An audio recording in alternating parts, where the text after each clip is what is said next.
Dans un restaurant luxueux en bord de mer, une serveuse d'origine modeste servait un client dont le costume valait plusieurs mois de salaire minimum. Il a suffi d'une phrase pleine de sarcasme pour transformer une simple demande de boisson en une confrontation inattendue entre arrogance et compétence discrète. Ce qui a commencé comme une humiliation publique est devenu le déclencheur d'un bouleversement qui a ébranlé le pouvoir, l'orgueil, le but et quelque chose qu'aucun des deux n'était prêt à admettre. À la fin de cette nuit-là, leur vie ne prendrait plus la même direction. Avant de découvrir ce récit surprenant, abonnez-vous à la chaîne. Laissez votre like et partagez pour soutenir davantage d'histoires comme celle-ci. La salle de l'Embrun était animée comme un vendredi soir typique.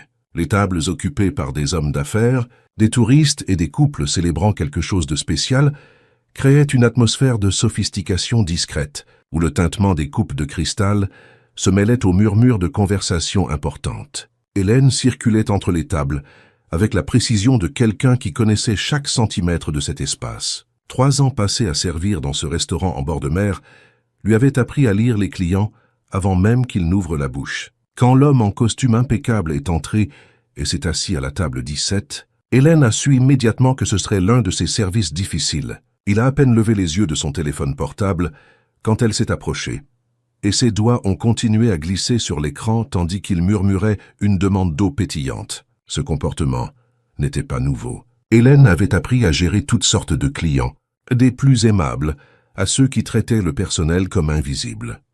Quand il a finalement posé son téléphone pour passer commande, ses yeux ont parcouru Hélène avec cette évaluation rapide qu'elle connaissait bien. Un mélange d'indifférence et de supériorité que certains hommes portaient comme une seconde peau. Raphaël Carmin, elle le lirait plus tard sur la carte de crédit, PDG d'une société d'investissement qui avait des bureaux à Paris, Lyon et s'étendait maintenant à la Côte d'Azur. Mais à ce moment-là, il n'était qu'un client exigeant de plus lors d'une soirée animée. La commande est venue chargée de spécificité. Il voulait le saumon, mais préparé d'une manière particulière, avec moins de beurre et une touche de citron de Sicile. La boisson devait être un cocktail spécifique, pas trop sucré, avec de gros glaçons.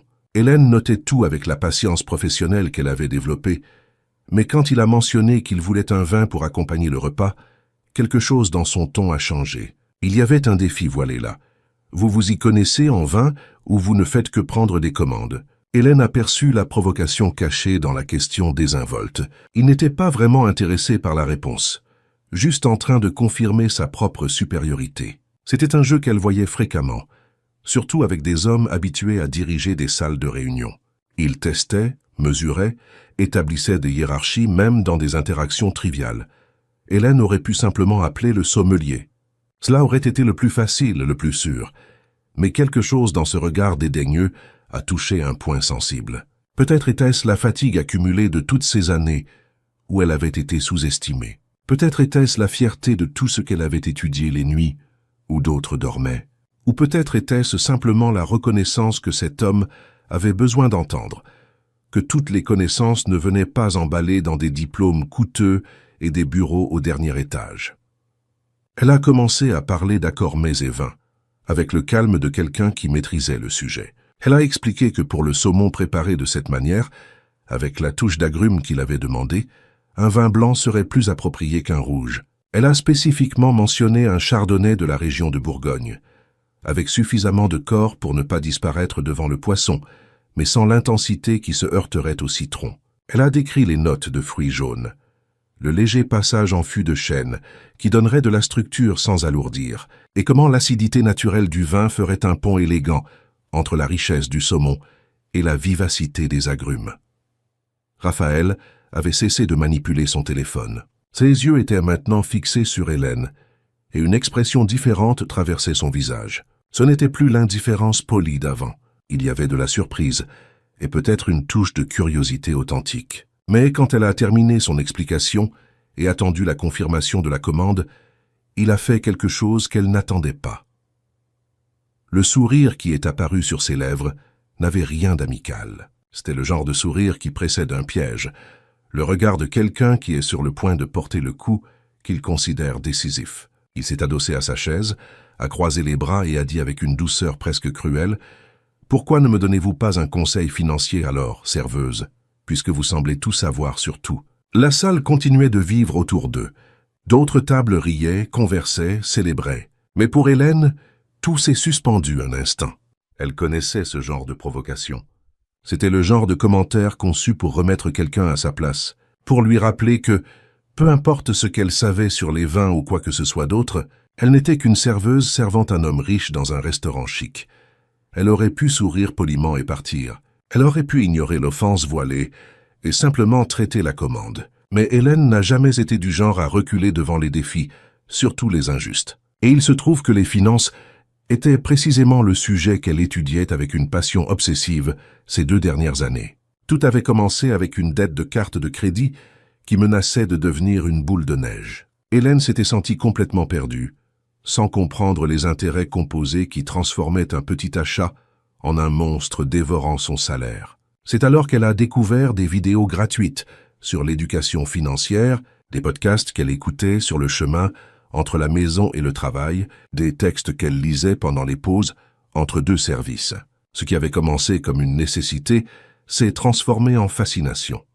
Elle a appris sur le taux directeur et son impact sur l'ensemble du marché. Elle a compris la différence entre revenus fixes et variables, entre actions et fonds immobiliers, entre liquidité et rentabilité. Elle a découvert que le monde de la finance n'était pas ce monstre à 7 têtes qu'il semblait être, mais un ensemble de principes que n'importe qui pouvait apprendre s'il avait accès à la bonne information.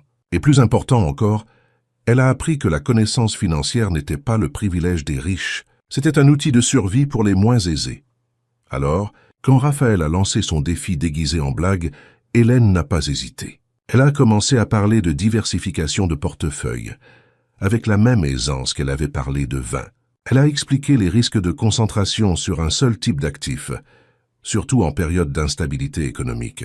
Elle a mentionné comment la variation du taux directeur impactait les fonds immobiliers et les actions des entreprises à fort levier. Elle a parlé de l'importance d'avoir une réserve d'urgence avant de penser à des investissements plus risqués, et comment beaucoup de gens confondaient rentabilité passée et garantie future. À chaque phrase, le sourire moqueur de Raphaël se durcissait un peu plus. La provocation qui aurait dû embarrasser Hélène se retournait contre lui, car là, dans ce restaurant élégant, une serveuse démontrait une connaissance solide du domaine exact dans lequel il avait bâti son empire. Et le plus déconcertant était qu'elle parlait avec clarté, sans jargon inutile, traduisant des concepts complexes dans un langage accessible. Quand Hélène a terminé son explication, un silence étrange a plané entre eux. D'autres serveurs passaient en hâte. Le son de la cuisine résonnait en arrière-plan, mais dans ce petit espace autour de la table 17, il y avait une tension palpable. Raphaël l'observait maintenant avec une intensité différente, comme s'il était en train de recalculer complètement son évaluation initiale. Pendant un instant, Hélène a pensé qu'elle était peut-être allée trop loin, que cet homme puissant appellerait le gérant, se plaindrait de la serveuse effrontée, insisterait pour la remettre à sa place d'une manière qui ferait beaucoup plus mal que des mots. Elle a senti un froid dans le ventre, la conscience que son impulsivité pourrait lui coûter l'emploi dont elle avait tant besoin. Mais alors, Raphaël a fait quelque chose de complètement inattendu. Il a poussé la chaise d'en face avec son pied, indiquant le siège vide, et a dit d'un ton qui portait maintenant un respect sincère au lieu de la condescendance « Asseyez-vous un instant, j'ai besoin de vous parler ». La demande sonnait plus comme une invitation qu'un ordre, mais Hélène savait que c'était encore un test. Il voulait voir si elle savait vraiment de quoi elle parlait ou si elle avait simplement mémorisé quelques concepts sur Internet. Hélène a regardé autour d'elle. Le gérant était de l'autre côté de la salle, occupé avec un grand groupe qui venait d'arriver. Elle avait quelques minutes avant que son absence ne soit remarquée. Contre tout protocole, contre toutes les règles non écrites sur le maintien d'une distance professionnelle avec les clients, elle a tiré la chaise et s'est assise. La conversation qui a suivi était différente de toute interaction qu'Hélène avait eue avec des clients. Raphaël a commencé par tester ses connaissances avec des questions spécifiques, comme s'il s'agissait d'un entretien d'embauche déguisé en conversation informelle. Il voulait savoir d'où venait son intérêt pour la finance, comment elle étudiait, quelles sources elle considérait fiables. Hélène a répondu avec une honnêteté directe. Elle a parlé de la dette qui l'avait effrayée, des nuits blanches passées à lire des articles et à regarder des vidéos, de la façon dont elle avait commencé à investir de petites sommes dès qu'elle avait remboursé sa carte. Ce qui a surpris Raphaël, n'était pas seulement les connaissances techniques, mais la perspective unique qu'Hélène apportait. Elle parlait d'éducation financière, du point de vue de quelqu'un qui en avait réellement besoin. Ce n'étaient pas des théories abstraites sur la maximisation de patrimoine de millions, mais des stratégies pratiques pour ceux qui vivaient avec un budget serré et devaient prendre des décisions intelligentes avec chaque euro gagné. Elle a mentionné l'importance de comprendre les frais administratifs dans des fonds qui semblaient accessibles, mais érodaient les gains des petits investisseurs. Elle a parlé de la façon dont le manque d'informations claires faisait tomber des gens ordinaires dans les pièges de produits financiers mal expliqués. Raphaël écoutait avec une attention qu'il accordait rarement à quiconque. Il y avait quelque chose dans la manière dont Hélène articulait des idées complexes dans un langage simple qui l'intriguait profondément. Dans son monde de présentation PowerPoint et de rapports techniques, il était habitué à un langage codifié que seuls les initiés comprenaient. Mais Hélène avait un don différent. Elle traduisait, elle rendait accessible, et plus important encore, elle comprenait les véritables difficultés de ceux qui étaient en dehors de ce monde privilégié de conseils financiers et de gestionnaires personnels. Quand Hélène a mentionné qu'elle suivait les nouvelles sur la vacance dans les fonds immobiliers post-crise et comment cela affectait les petits investisseurs qui avaient été attirés par la promesse de revenus passés, Raphaël s'est redressé sur sa chaise. C'était exactement le genre de conscience critique qui manquait à son équipe. Il était entouré de brillants spécialistes qui comprenaient profondément les mécanismes du marché, mais peu d'entre eux comprenaient vraiment comment les décisions financières impactaient les gens ordinaires. Ils vendaient des produits, pas des solutions. Ils offrèrent de la complexité, pas de la clarté. L'idée est venue à Raphaël de manière presque impulsive, ce qui était rare pour quelqu'un qui calculait chaque mouvement professionnel avec une précision chirurgicale. Son entreprise développait une nouvelle division, axée sur l'éducation financière et les micro-investissements. L'idée était de créer une plateforme qui démocratiserait l'accès à des informations de qualité et à des produits financiers adaptés aux personnes qui n'avaient jamais eu de conseils. Mais le projet était bloqué. L'équipe qu'il avait montée, aussi compétente soit-elle techniquement, ne parvenait pas à sortir du jargon d'entreprise. Les supports pédagogiques qu'il produisait étaient précis mais arides. Il manquait une connexion réelle avec le public qu'il voulait atteindre. Et là, il y avait Hélène, une serveuse qui étudiait la finance pendant son temps libre, qui comprenait concrètement ce que c'était que de prendre des décisions financières avec des ressources limitées, qui avait exactement la perspective dont il avait besoin. L'offre est sortie de sa bouche avant qu'il ne puisse en analyser toutes les implications. Il lui a demandé si elle serait intéressée par une période d'essai pour travailler sur ce nouveau projet. Il y aurait une formation formelle, un contrat temporaire initialement, la possibilité d'une titularisation si les choses fonctionnaient. Et parce qu'il savait que de tels changements exigeaient une sécurité matérielle, il a mentionné que l'entreprise disposait de quelques appartements de fonction pour les collaborateurs en période d'adaptation. Hélène est restée complètement paralysée. Les mots de Raphaël semblaient irréels, comme si elle avait traversé une frontière invisible vers une dimension alternative. Cela n'arrivait pas dans la vraie vie. Des gens comme elle ne recevaient pas de telles offres de la part de cadres puissants dans des restaurants élégants. Il y avait des pièges, c'était sûr, des arrière-pensées, ou peut-être n'était-ce qu'un jeu cruel, une blague d'une personne ennuyée qui s'amuserait ensuite à raconter à ses amis l'histoire de la serveuse, qui avait vraiment cru pouvoir travailler dans une société d'investissement. Mais quand elle a regardé dans les yeux de Raphaël, elle a vu quelque chose qui l'a déconcertée. Il y avait du sérieux, il y avait un intérêt sincère, et peut-être, juste peut-être, il y avait aussi un peu de vulnérabilité, comme s'il prenait lui aussi un risque d'une certaine manière avec cette proposition inattendue. Il n'offrait pas de la charité. Il offrait une opportunité, oui, mais il attendait aussi quelque chose en retour. Il avait autant besoin de sa perspective qu'elle avait besoin de cette chance.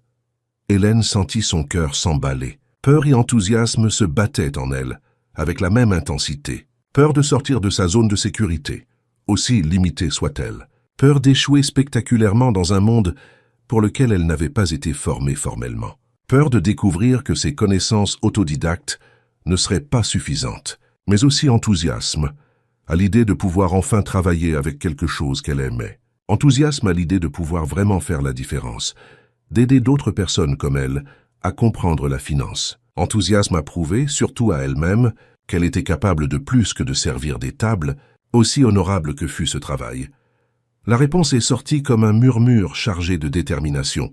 Oui, elle acceptait. Raphaël sourit, et cette fois il n'y avait pas de sarcasme dans le geste, juste une satisfaction authentique. Il a sorti une carte de visite de son portefeuille, a écrit un numéro de portable au dos et a dit qu'elle devrait appeler le lundi pour régler les détails. Hélène a tenu la carte comme un artefact précieux, traitant encore ce qui venait de se passer.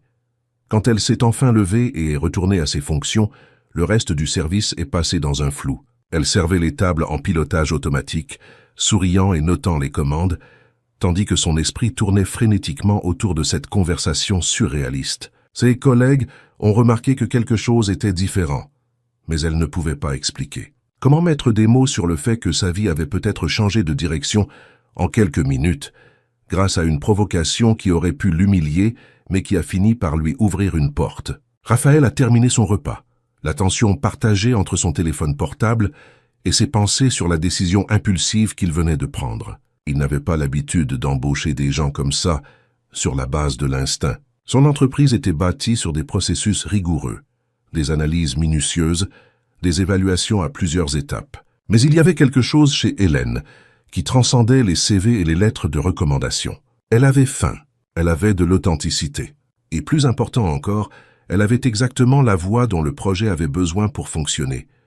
Il a laissé un pourboire généreux, non pas en compensation de l'offre d'emploi, mais en reconnaissance sincère du service. Quand Hélène a apporté l'addition et a vu le montant, elle l'a regardé, surprise. Raphaël a simplement hoché la tête et est parti, laissant derrière lui un tourbillon de sentiments et de questions qu'elle mettrait des jours à traiter complètement. Cette nuit-là, Hélène a à peine réussi à dormir. Elle alternait entre des accès d'excitation et des crises de panique. Et si c'était une erreur? Et si elle n'était pas assez bonne? Et s'il découvrait qu'elle n'avait pas de formation formelle et la renvoyait honteusement? Et si tout cela n'était qu'un fantasme élaboré dont elle se réveillerait le lundi en découvrant que la carte avait un numéro faux?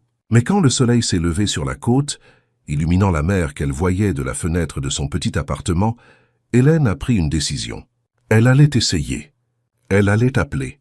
Elle allait se présenter à ce bureau et donner le meilleur d'elle-même. Car s'il y avait une chose que la vie lui avait déjà enseignée, c'était que les opportunités ne frappent pas deux fois à la porte. Et quand elles frappent, il faut du courage pour ouvrir. Le lundi matin, les mains légèrement tremblantes, elle a composé le numéro que Raphaël avait écrit. L'assistante qui a répondu était polie mais formelle, a noté ses coordonnées et a fixé un rendez-vous pour le mercredi. 2 jours d'attente qui ont semblé éternels. Hélène a utilisé ce temps pour rechercher tout ce qu'elle pouvait sur l'entreprise Carmin Investissement, pour réviser des concepts qu'elle jugeait importants, pour se préparer mentalement à ce qui allait arriver. Quand est finalement arrivé le jour de traverser ce hall vitré qui sentait l'argent et l'ambition, Hélène a respiré profondément et s'est rappelé pourquoi elle était là. Ce n'était pas pour prouver quoi que ce soit à Raphaël. C'était pour se prouver à elle-même que la connaissance, le dévouement et le courage pouvaient ouvrir des chemins même lorsque tout semblait conspirer contre elle. Le bureau de Carmin Investissement occupait 3 étages d'un immeuble commercial moderne au centre de la côte. Hélène est arrivée une demi-heure avant l'heure prévue, incapable de contrôler l'anxiété qui l'avait fait se lever à 5 heures du matin. Elle portait la tenue la plus professionnelle qu'elle possédait, un pantalon noir et une blouse blanche qui avait été son armure lors d'entretiens précédents. En observant les autres qui entraient dans l'immeuble, tous avec leurs costumes impeccables et leurs sacs de marque, elle se sentait comme une imposture sur le point d'être démasquée. La réception au 12e étage était entièrement dans des tons de gris et de blanc, avec des détails en bois foncé qui criaient une sophistication contenue. La réceptionniste, une jeune femme nommée Clara avec un sourire professionnel et des ongles parfaitement faits, lui a demandé d'attendre. Hélène s'est assise sur l'un des fauteuils en cuir et a essayé de paraître calme, mais ses mains trahissaient sa nervosité en tambourinant légèrement sur son sac. Quand Raphaël est apparu, il était différent de l'homme du restaurant. Il portait toujours cette aura de pouvoir, mais il y avait aussi une énergie contenue, comme s'il était réellement enthousiasmé par quelque chose. Il l'a saluée d'une poignée de main ferme et l'a conduite à travers un couloir où des gens travaillaient dans des postes ouverts, tous plongés dans leurs écrans et des conversations urgentes sur le marché et les opportunités. La salle de réunion où il l'a emmené offrait une vue spectaculaire sur la baie. Raphaël a expliqué qu'il avait préparé un contrat d'essai de 3 mois. Elle travaillerait directement sur le projet d'éducation financière, aidant à développer du contenu, à réviser des supports et à apporter la perspective du public cible qu'il voulait atteindre. Le salaire était presque le double de ce qu'elle gagnait au restaurant, et il y avait des avantages qu'elle n'avait jamais eus auparavant. Une assurance maladie, des tickets restaurants. Et oui, l'appartement de fonction était disponible si elle le souhaitait. Hélène a signé le contrat avec une sensation surréaliste d'écrire son nom sur un document qui allait changer sa vie. Raphaël l'a ensuite présenté à l'équipe du projet. Ils étaient 5 personnes, tous diplômés en économie ou en gestion, tous issus d'entreprises établies ou de programmes de stagiaires prestigieux. L'attention a été immédiate. Marc, le coordinateur du projet, était poli mais clairement sceptique. C'était un homme d'une 40aine d'années, avec cette confiance qui vient de nombreuses années passées à travailler sur le marché financier. Quand Raphaël a expliqué qu'Hélène apporterait une perspective précieuse grâce à son expérience personnelle en éducation financière autodidacte, Marc a souri de la manière dont on sourit aux enfants qui disent d'adorables bêtises. Victor, un jeune analyste diplômé d'une université privée renommée, n'a même pas essayé de dissimuler son dédain. Ses yeux ont parcouru Hélène de la tête aux pieds, cataloguant chaque détail qui la distinguait, comme quelqu'un qui n'appartenait pas à cet endroit. Seule Anna, une designer qui travaillait sur la partie visuelle du projet, a semblé réellement intéressée. Elle avait une manière accueillante, qui contrastait avec la formalité des autres, et quand elle a posé des questions sur l'expérience d'Hélène, il y avait une curiosité réelle, pas seulement une courtoisie protocolaire. Les premiers jours ont été brutaux d'une manière qu'Hélène n'avait pas anticipée. Il n'y avait pas d'hostilité ouverte, ce qui rendait tout plus compliqué. Tout était très subtil. Marc demandait son opinion lors des réunions, mais passait ensuite à autre chose comme si elle n'avait pas parlé. Victor corrigeait constamment son utilisation des termes techniques, même quand elle avait raison, utilisant simplement un vocabulaire différent. Il y avait des regards échangés quand elle faisait des suggestions. Ce genre de communication silencieuse qui dit clairement que quelque chose n'est pas à sa place. Hélène rentrait chez elle tous les soirs épuisée émotionnellement. Elle avait emménagé dans l'appartement de fonction, un espace petit mais confortable à 10 minutes du bureau. Là, seule, elle laissait tomber son armure. Elle pleurait parfois, se demandant si elle n'avait pas commis une terrible erreur. Au restaurant, elle savait exactement qui elle était et ce qu'elle devait faire. Ici, elle se sentait constamment sur la défensive, prouvant sa valeur à chaque interaction. Mais Hélène n'avait pas survécu à tous les défis de sa vie en étant quelqu'un qui abandonne facilement. Elle a commencé à arriver au bureau 1 heure avant tout le monde. Elle utilisait ce temps pour étudier les documents que l'équipe avait produits, pour comprendre le langage interne, pour se préparer aux réunions. Elle prenait des notes méticuleuses de tout, créant son propre glossaire de termes et de concepts qu'elle ne maîtrisait pas encore complètement. Et lentement, elle a commencé à trouver sa voie. Lors d'une réunion sur les supports pédagogiques, lorsque Marc a présenté un texte expliquant les fonds d'investissement, Hélène a levé la main. Elle a souligné que le texte, bien que techniquement correct, utilisait un langage qui supposait des connaissances préalables. Des mots comme rentabilité, liquidité et volatilité apparaissaient sans aucune contextualisation. Pour quelqu'un qui n'avait jamais eu de contact avec l'éducation financière, ce serait comme lire dans une autre langue. Marc a commencé à argumenter qu'il ne pouvait pas trop simplifier, qu'il y avait un standard de communication sur le marché. Mais Raphaël, qui était présent à cette réunion, a demandé à Hélène d'élaborer. Et elle a fait exactement cela. Elle a expliqué qu'il ne s'agissait pas de simplifier au point d'infantiliser, mais de construire des ponts, de commencer par des situations quotidiennes que les gens reconnaissaient et ensuite d'introduire les concepts techniques. Par exemple, au lieu de commencer par parler de liquidité comme un concept abstrait, on pouvait comparer cela à avoir de l'argent mis de côté dans une tirelire versus l'avoir investi dans la rénovation de la maison. L'un est accessible immédiatement, l'autre est engagé. Quelque chose a changé dans la pièce à ce moment-là. Anna a commencé à prendre des notes avec enthousiasme. Marc semblait encore réticent, mais il y avait une ride de considération sur son front. Victor restait sceptique, mais au moins il n'a pas interrompu. Et Raphaël souriait de cette manière qu'Hélène commençait à reconnaître, ce mélange de satisfaction et de validation d'avoir pris la bonne décision. À partir de là, Hélène a commencé à trouver sa place. Elle est devenue la personne qui traduisait, Quand l'équipe créait quelque chose de très technique, elle était appelée à réviser et à adapter. Elle a découvert qu'elle avait un talent particulier pour créer des exemples pratiques. Là où d'autres parlaient de diversification en termes abstraits, elle suggérait la métaphore du marché du quartier. On ne met pas tout son argent sur un seul type de légumes, parce que si cette récolte échoue, on n'a plus rien. On distribue, on prend un peu de chaque chose, on s'assure d'avoir toujours des options. Les exemples résonnaient. Anna commençait à les transformer en infographies visuelles, qui fonctionnaient vraiment. Même Marc a admis, bien que à contre-cœur, que l'approche rendait le matériel plus accessible. Le projet a commencé à prendre forme d'une manière qui n'était pas le cas avant l'arrivée d'Hélène. Il y avait de la vie maintenant, une connexion humaine qui manquait dans les textes précédents. Mais tout n'était pas résistance vaincue et acceptation conquise. Victor restait une épine constante, qu'il remettait en question chaque contribution d'Hélène, non pas de manière constructive, mais avec cette acidité qui n'avait qu'un seul objectif, la disqualifier. Lors des réunions, il faisait des commentaires sur la façon dont certaines idées étaient intéressantes pour le public non initié, avec une emphase sur le non-initié qui rendait l'insulte évidente. Quand Hélène suggérait quelque chose, il présentait immédiatement une version plus compliquée, comme si la complexité était synonyme de compétence. La situation a atteint un point critique lors d'une présentation à des investisseurs intéressés par le projet. Raphaël avait demandé à Hélène de présenter l'approche de contenu, expliquant comment il prévoyait de rendre l'éducation financière réellement accessible. C'était sa première exposition réelle, sa chance de montrer sa valeur au-delà des murs de la petite équipe.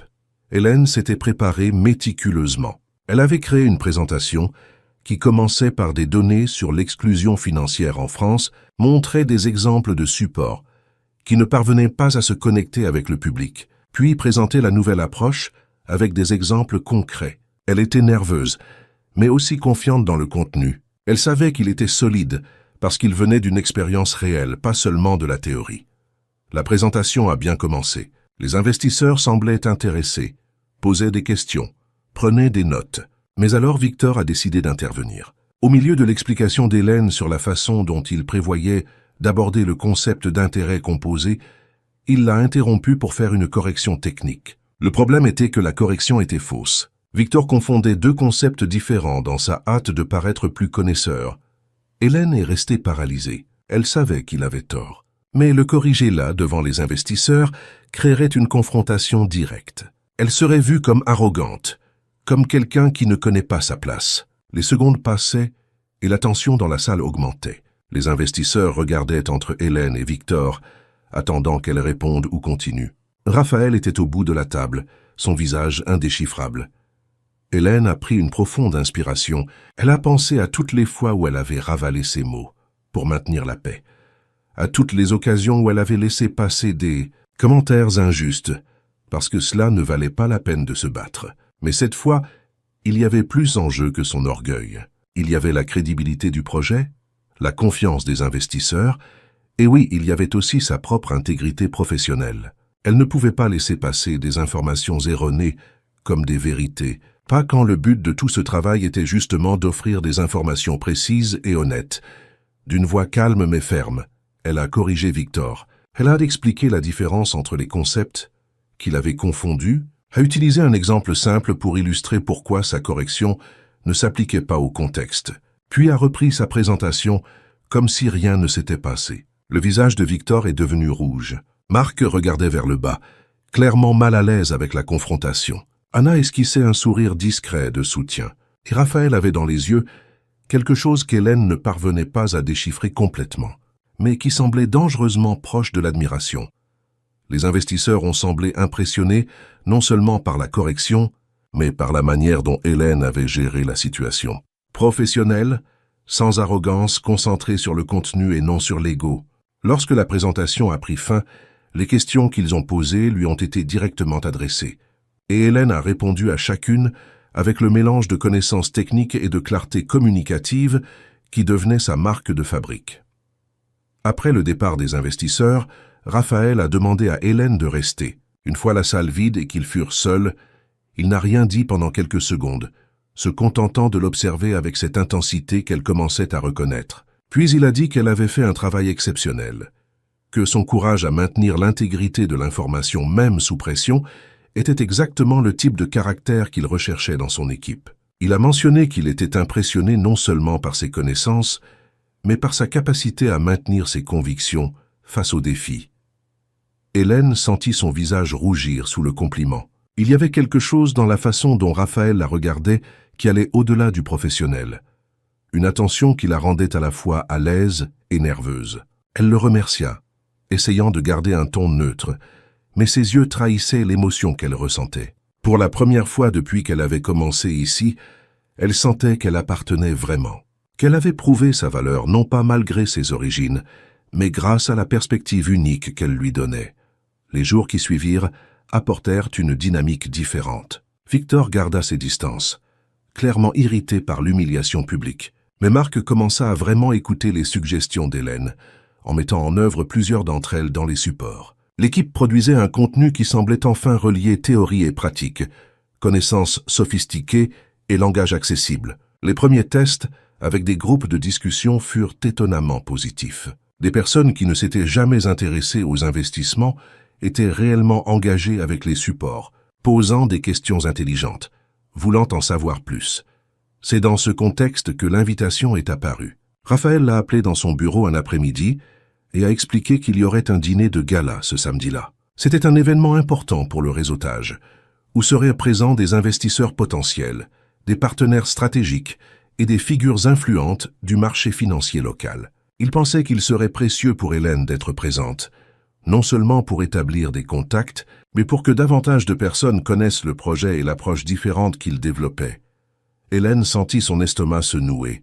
Un dîner de gala, elle avait à peine des vêtements adaptés pour le bureau, encore moins pour un événement social d'élite. Raphaël, lisant l'hésitation sur son visage, expliqua que l'entreprise fournirait tout le nécessaire. Il y avait un budget pour ce type de situation, et une assistante nommée Olivia aiderait Hélène avec les préparatifs. Ce n'était pas de la charité, insista-t-il, c'était un investissement professionnel. Si elle allait représenter l'entreprise lors d'événements, elle devait être présentée de manière adéquate. Olivia était efficace au point d'être froide. Elle a emmené Hélène dans une boutique où elles ont choisi une robe de cocktail bleu marine, élégante mais pas voyante, des chaussures à talons qu'Hélène parvenait à peine à porter, un petit sac qui semblait trop cher pour contenir quoi que ce soit. Olivia a également pris rendez-vous pour la coiffure et le maquillage le jour de l'événement. Tout a été fait avec la précision de quelqu'un qui exécute une tâche professionnelle, sans aucune chaleur humaine. Hélène se sentait comme une poupée préparée pour une exposition. Le samedi soir, quand Hélène s'est regardée dans le miroir, prête, elle a à peine reconnu la femme qui la fixait. La robe tombait parfaitement. Les cheveux étaient attachés en un chignon élégant qu'elle n'aurait jamais pu reproduire seule. Le maquillage rehaussait ses traits, sans exagération. Elle semblait appartenir à ce monde de richesse et de sophistication.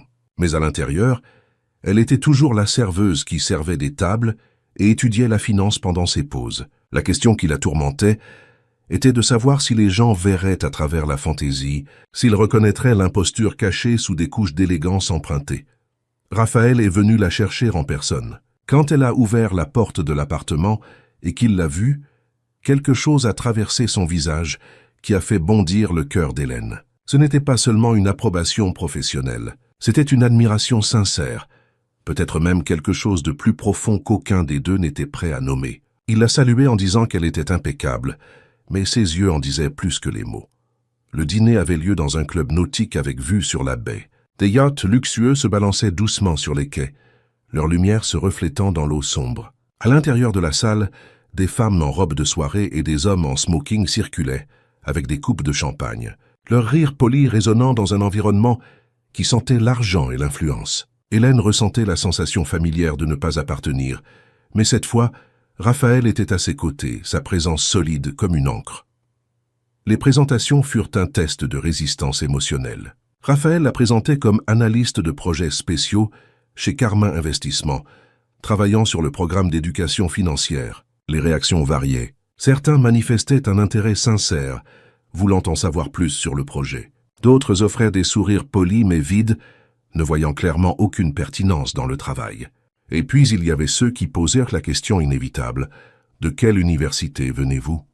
La première fois que la question a été posée, Hélène a senti le sol disparaître sous ses pieds. Mais Raphaël, sans perdre son calme, a répondu que la formation d'Hélène était non conventionnelle, basée sur l'étude autodidacte et l'expérience pratique, et que c'était précisément pour cela qu'elle apportait une perspective unique et précieuse au projet. La manière dont il a parlé avec une conviction inébranlable a transformé ce qui aurait pu être une faiblesse en un atout. Certains des présents ont semblé sincèrement impressionnés par l'idée. D'autres sont restés sceptiques, mais personne n'a remis en question ouvertement. Pendant le dîner, Hélène s'est retrouvée assise entre un investisseur immobilier et une entrepreneure du secteur technologique.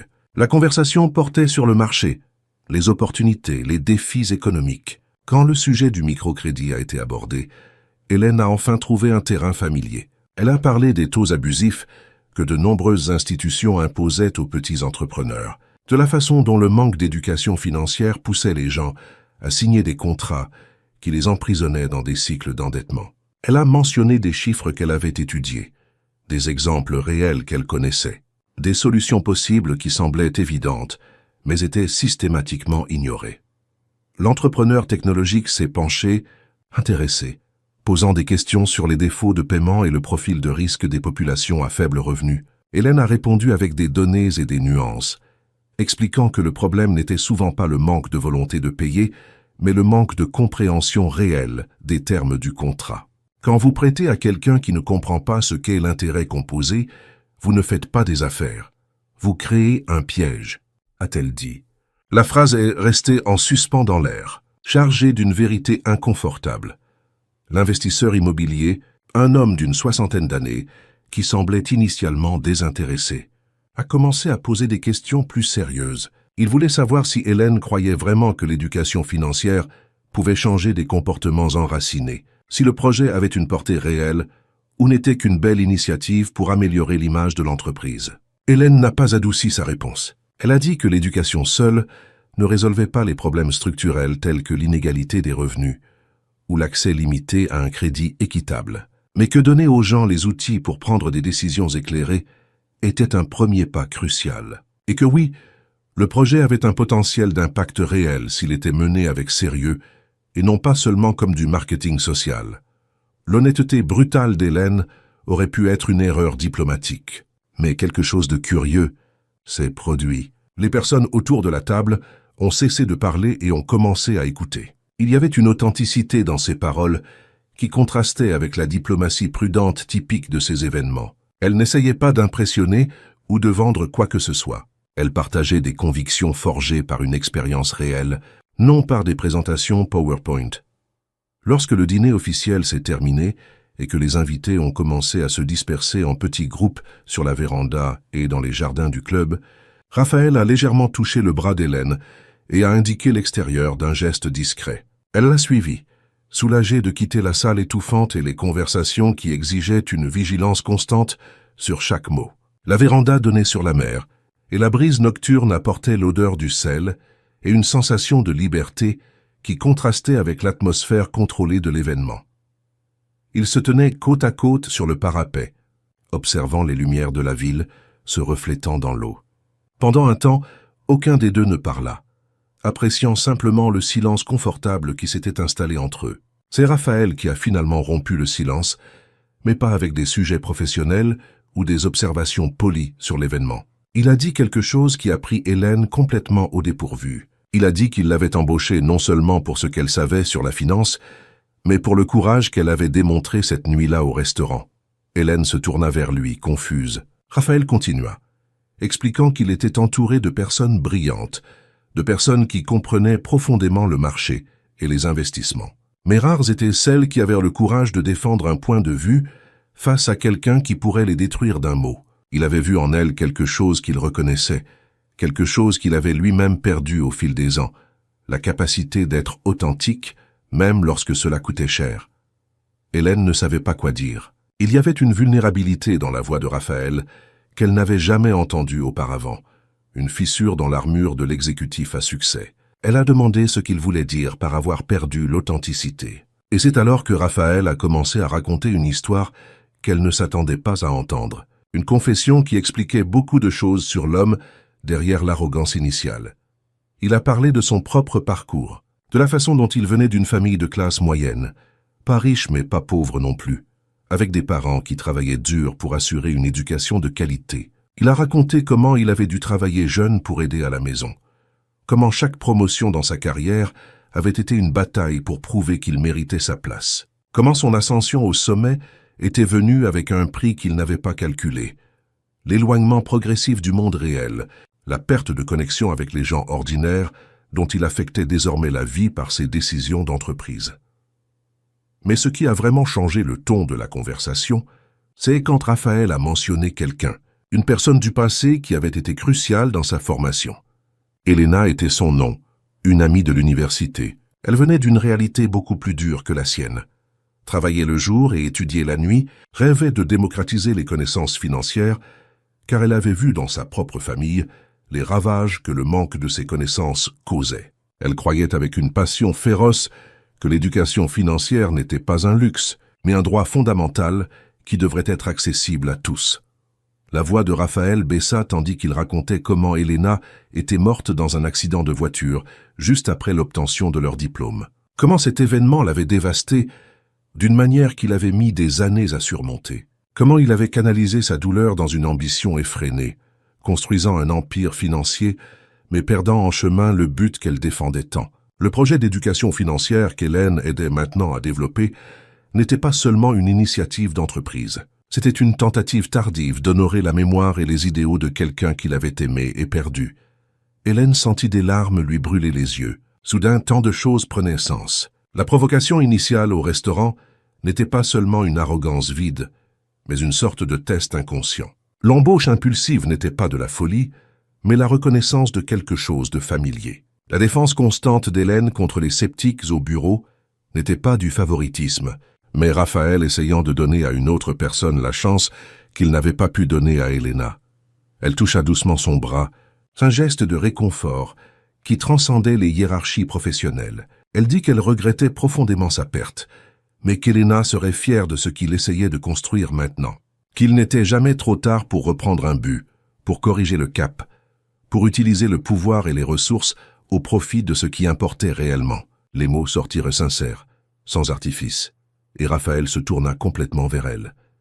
Pendant un instant, le monde autour d'eux disparut. Il n'y avait plus le dîner de gala, les investisseurs, les hiérarchies d'entreprise. Il n'y avait que deux êtres humains, partageant des vérités profondes sous un ciel étoilé. Raphaël admit que depuis qu'Hélène était entrée dans sa vie, il ressentait une énergie qu'il n'avait pas expérimentée depuis des années, comme s'il s'était réveillé d'un long et gris sommeil. Elle lui rappelait qui il était avant que l'ambition ne consume tout, avant que l'argent ne devienne la seule mesure du succès. Hélène, à son tour, avoua qu'il avait aussi changé quelque chose de fondamental en elle. Non seulement par l'opportunité professionnelle, mais par la façon dont il la faisait croire qu'il était possible de transiter entre des mondes différents sans perdre son essence. Que ses origines n'étaient pas une limitation, mais une perspective précieuse.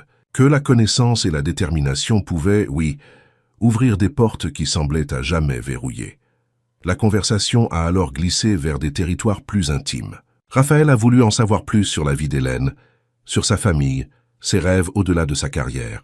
Elle a raconté l'histoire de sa mère qui l'avait élevée, elle et ses deux frères, seuls après que son père ait abandonné la famille. Comment elle avait vu sa mère travailler à 2 emplois, toujours préoccupée par les factures, toujours anxieuse à propos de l'argent. Comment cela avait planté en elle la graine de l'obsession de comprendre la finance. Car si sa mère avait eu accès à une éducation financière de qualité, peut-être leur vie aurait-elle été moins dure. Elle a parlé de son rêve de créer un jour une institution, peut-être une ONG ou même une entreprise sociale qui offrirait des conseils financiers accessibles aux familles à faible revenu. Pas des consultations coûteuses que seuls les riches pouvaient se permettre, mais un service véritablement démocratique qui enseignerait de la mise en place d'un budget familial à l'investissement de petites sommes. Elle voulait traduire le monde complexe de la finance en outils pratiques que n'importe qui pourrait utiliser.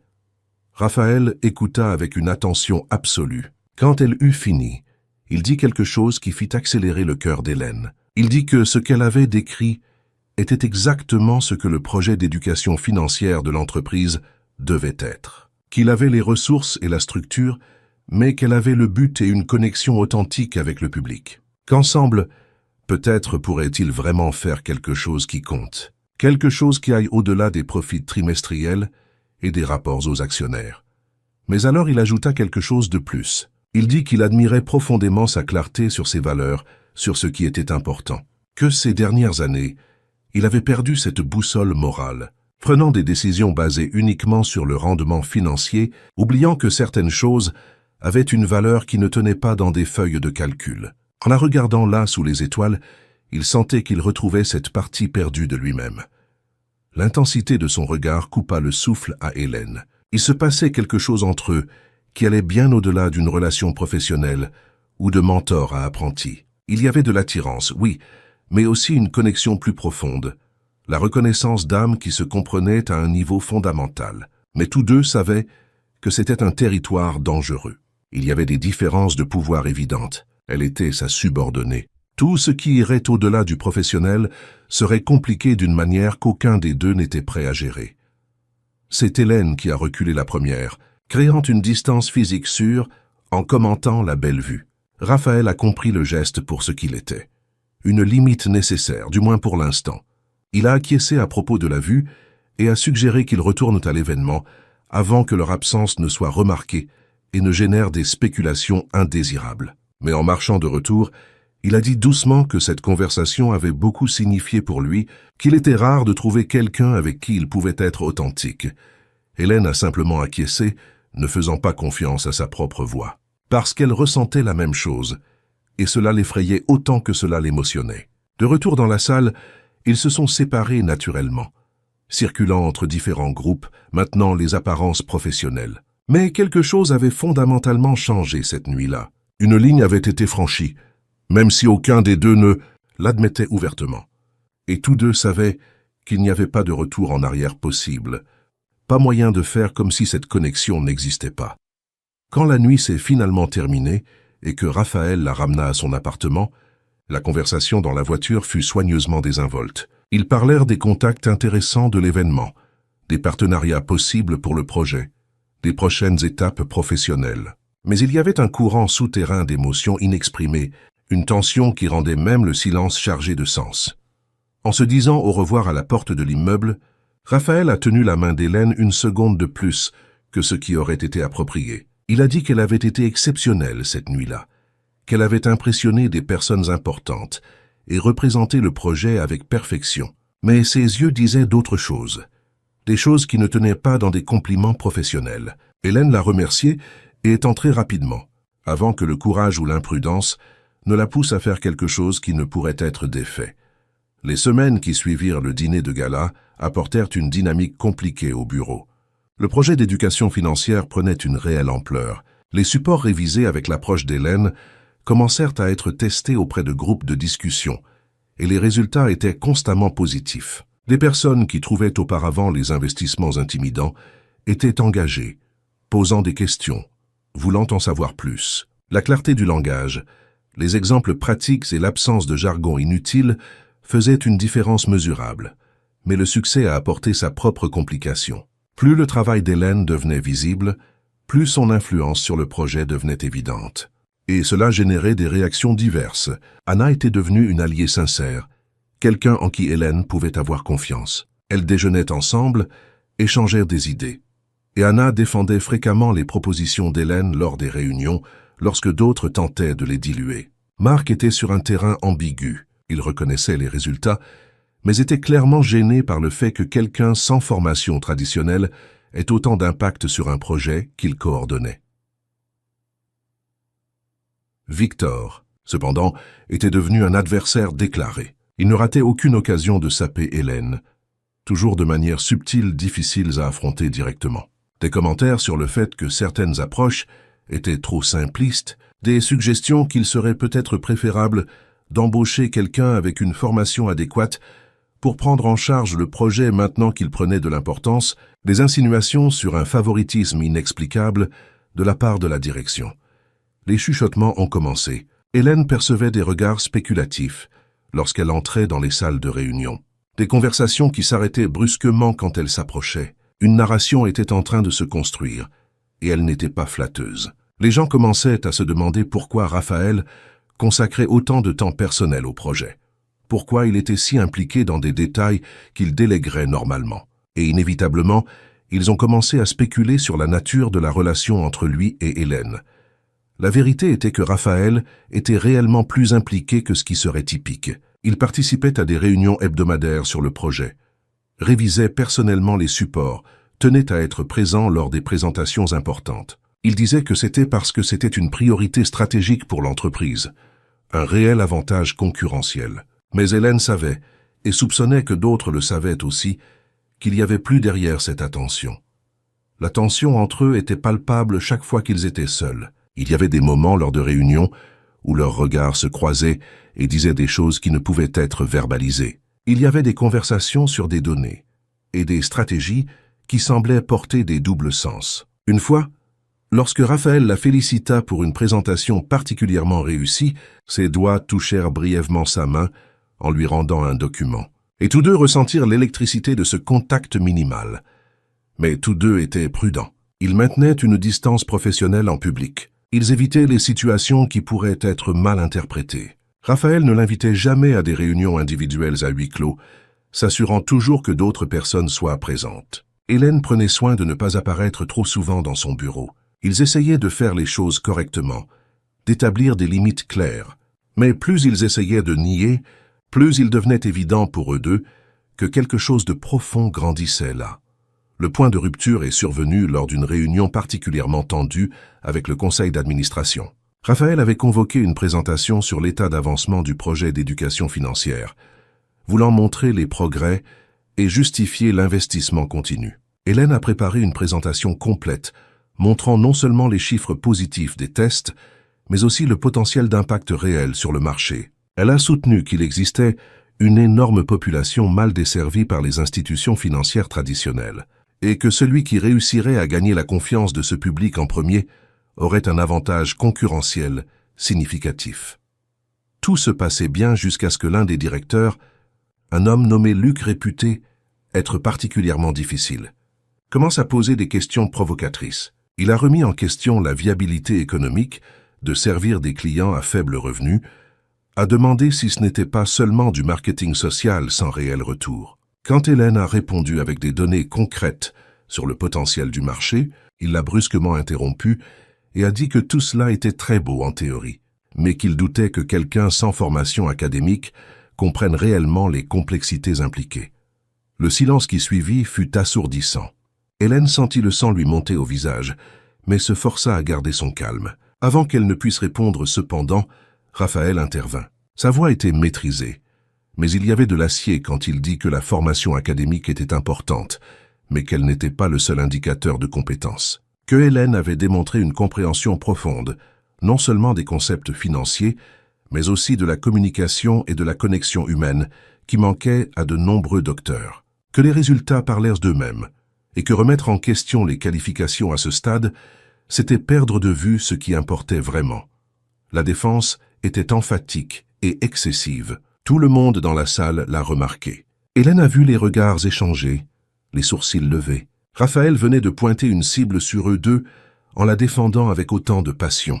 Luc a souri de cette manière que les gens ont quand ils viennent de confirmer un soupçon. Marc regardait fixement la table. Même Anna semblait mal à l'aise avec l'intensité de la réaction de Raphaël.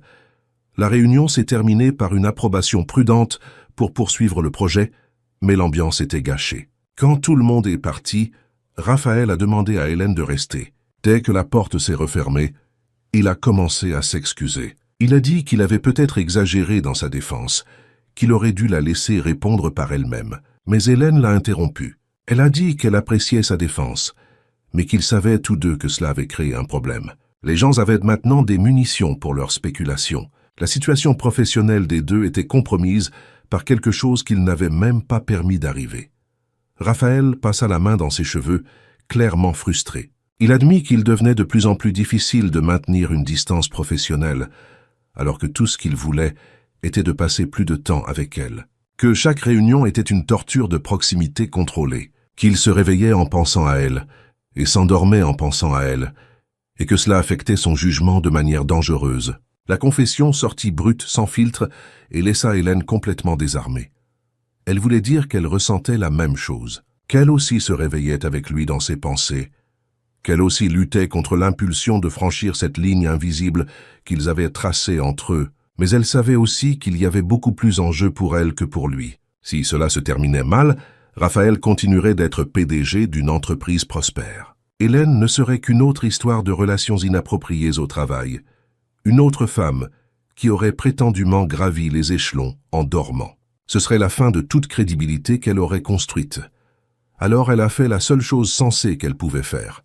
Elle a dit qu'ils avaient besoin d'espace, que Raphaël devrait s'éloigner du projet pendant un certain temps, laisser Marc coordonner les prochaines étapes, donner aux gens moins de raisons de spéculer, que si ce qu'ils ressentaient était réel, il fallait le tester en dehors de l'environnement de travail, loin des hiérarchies et de la pression professionnelle. Et que si ce n'était pas réel, si ce n'était qu'une alchimie née de la proximité et d'un projet partagé, alors il valait mieux le découvrir avant qu'il ne fasse quelque chose d'irréversible. Raphaël voulait discuter, argumenter que c'était réel et qu'il le savait. Mais Hélène fut ferme. Elle dit que s'il la respectait vraiment, s'il voyait vraiment sa valeur au-delà de l'attirance, alors il respecterait ce qu'elle demandait. Ils avaient besoin de clarté, et la clarté ne venait qu'avec la distance. Raphaël finit par acquiescer, bien que chaque ligne de son corps montrait une résistance à l'idée. Il accepta de déléguer davantage sur le projet, de créer un espace professionnel entre eux. Les jours qui suivirent furent étrangement vides. Raphaël tint parole, apparaissant moins aux réunions du projet, communiquant principalement par l'intermédiaire de Marc.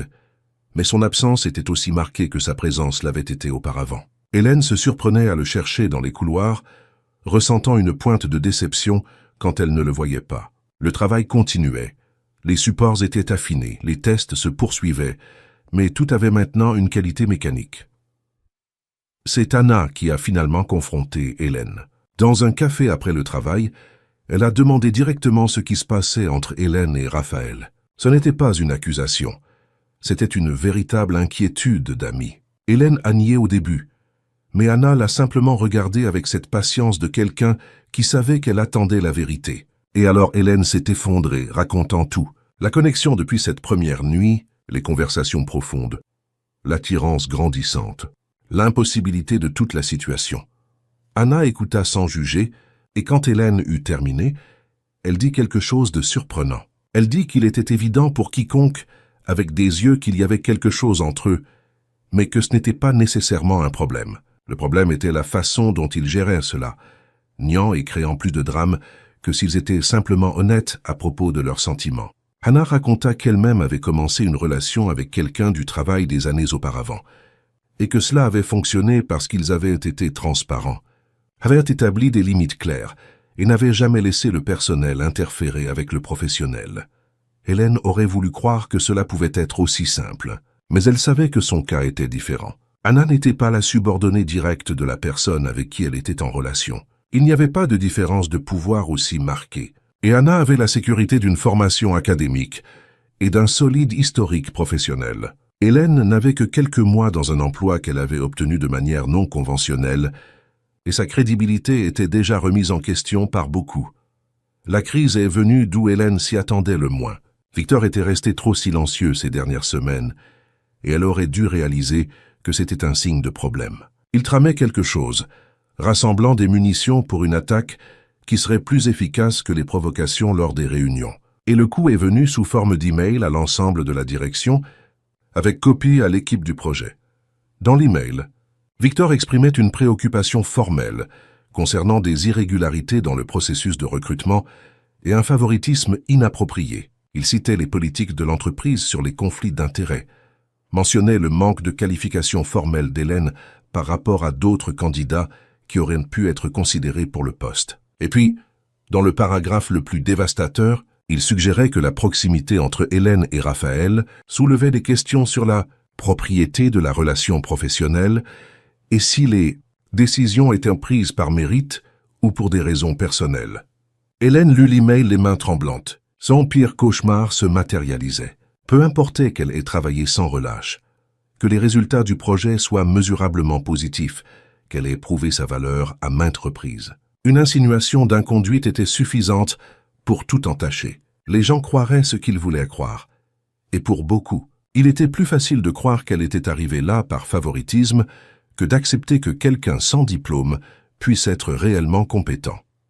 La réponse de l'entreprise fut rapide et brutale. Les ressources humaines ont convoqué des réunions individuelles avec Hélène et Raphaël. Il y avait un processus formel à suivre lorsque des accusations de conflit d'intérêts étaient soulevées. Pendant que l'enquête se déroulait, Hélène a été temporairement écartée du projet. Ce n'était pas une suspension, ont-ils souligné, juste une précaution le temps que les questions soient clarifiées. Mais Hélène savait exactement ce que c'était, le début de la fin. Raphaël était furieux comme Hélène ne l'avait jamais vu. Il voulait affronter Victor immédiatement. Il voulait utiliser toute son autorité pour écraser cette tentative de sabotage. Mais Hélène l'a empêché. Elle a dit que toute action précipitée de sa part ne ferait que confirmer les soupçons, qu'il devait laisser le processus suivre son cours, aussi injuste que cela puisse être. S'ils étaient innocents, et techniquement ils l'étaient puisque rien ne s'était passé entre eux au-delà de sentiments non réalisés, alors la vérité prévaudrait. Mais en attendant le résultat de l'enquête, Hélène eut trop de temps pour réfléchir. Elle réalisa quelque chose de fondamental. Même si elle était innocentée, même s'il était prouvé qu'il n'y avait eu aucune inconduite, sa position dans l'entreprise était compromise de manière permanente. Il y aurait toujours des doutes, toujours des spéculations. Et pire, elle devrait vivre avec la tension constante entre ce qu'elle ressentait pour Raphaël et ce qui était professionnellement approprié. Cela n'était pas tenable. C'est Anna qui a apporté la nouvelle qui allait tout changer. Elle avait découvert quelque chose en enquêtant par elle-même, car elle se méfiait des motivations de Victor. Il s'avère que Victor avait ses propres raisons d'attaquer Hélène, et elle n'avait rien à voir avec des préoccupations éthiques. On lui avait promis une promotion pour coordonner un projet important, mais lorsque le projet d'éducation financière a obtenu la priorité, cette position a été gelée. Victor blâmait Hélène d'avoir détourné l'attention et les ressources vers quelque chose qu'il considérait moins important. Il ne s'agissait pas d'intégrité d'entreprise, il s'agissait de ressentiment mesquin. Plus important encore, Anna a découvert que Victor avait menti lors de son propre processus de recrutement, gonflant ses expériences sur son CV. Rien d'illégal, mais certainement contraire à l'éthique, surtout considérant qu'il accusait d'autres d'inconduite. Lorsque cette information est parvenue à Raphaël par l'intermédiaire d'Anna, il a eu les munitions nécessaires pour riposter. Mais encore une fois, Hélène l'a empêché. Elle a dit qu'elle ne voulait pas que sa permanence dans l'entreprise dépende de la destruction d'une autre personne, même si cette personne le méritait. Elle ne voulait pas que sa victoire vienne du fait de jouer le même jeu sale que Victor jouait. Si elle devait rester là, ce devait être parce que son travail parlait de lui-même, pas parce qu'elle avait abattu des adversaires. La position morale d'Hélène a surpris Raphaël, mais a également renforcé tout ce qu'il admirait en elle. Il y avait une intégrité qui transcendait les tactiques d'entreprise courantes. L'enquête des RH a conclu qu'il n'y avait aucune preuve de conflit d'intérêts ou de favoritisme inapproprié. Hélène avait été embauchée de manière non conventionnelle, mais non illégale ou contraire à l'éthique. Sa performance sur le projet était documentée comme solide. Et quant à la prétendue relation inappropriée avec Raphaël, tous deux ont nié catégoriquement, et il n'y avait aucune preuve du contraire. Victor a été discrètement réprimandé pour avoir utilisé des canaux formels pour résoudre des différends personnels, mais n'a pas subi de conséquences plus sévères. L'entreprise voulait que l'affaire s'éteigne silencieusement. Hélène a été réintégrée au projet, mais l'amertume est restée. Elle a réalisé que peu importait combien elle travaillait ou prouvait, il y aurait toujours des gens qui attendraient qu'elle échoue, prêts à attribuer ses succès à n'importe quoi, sauf à son propre mérite.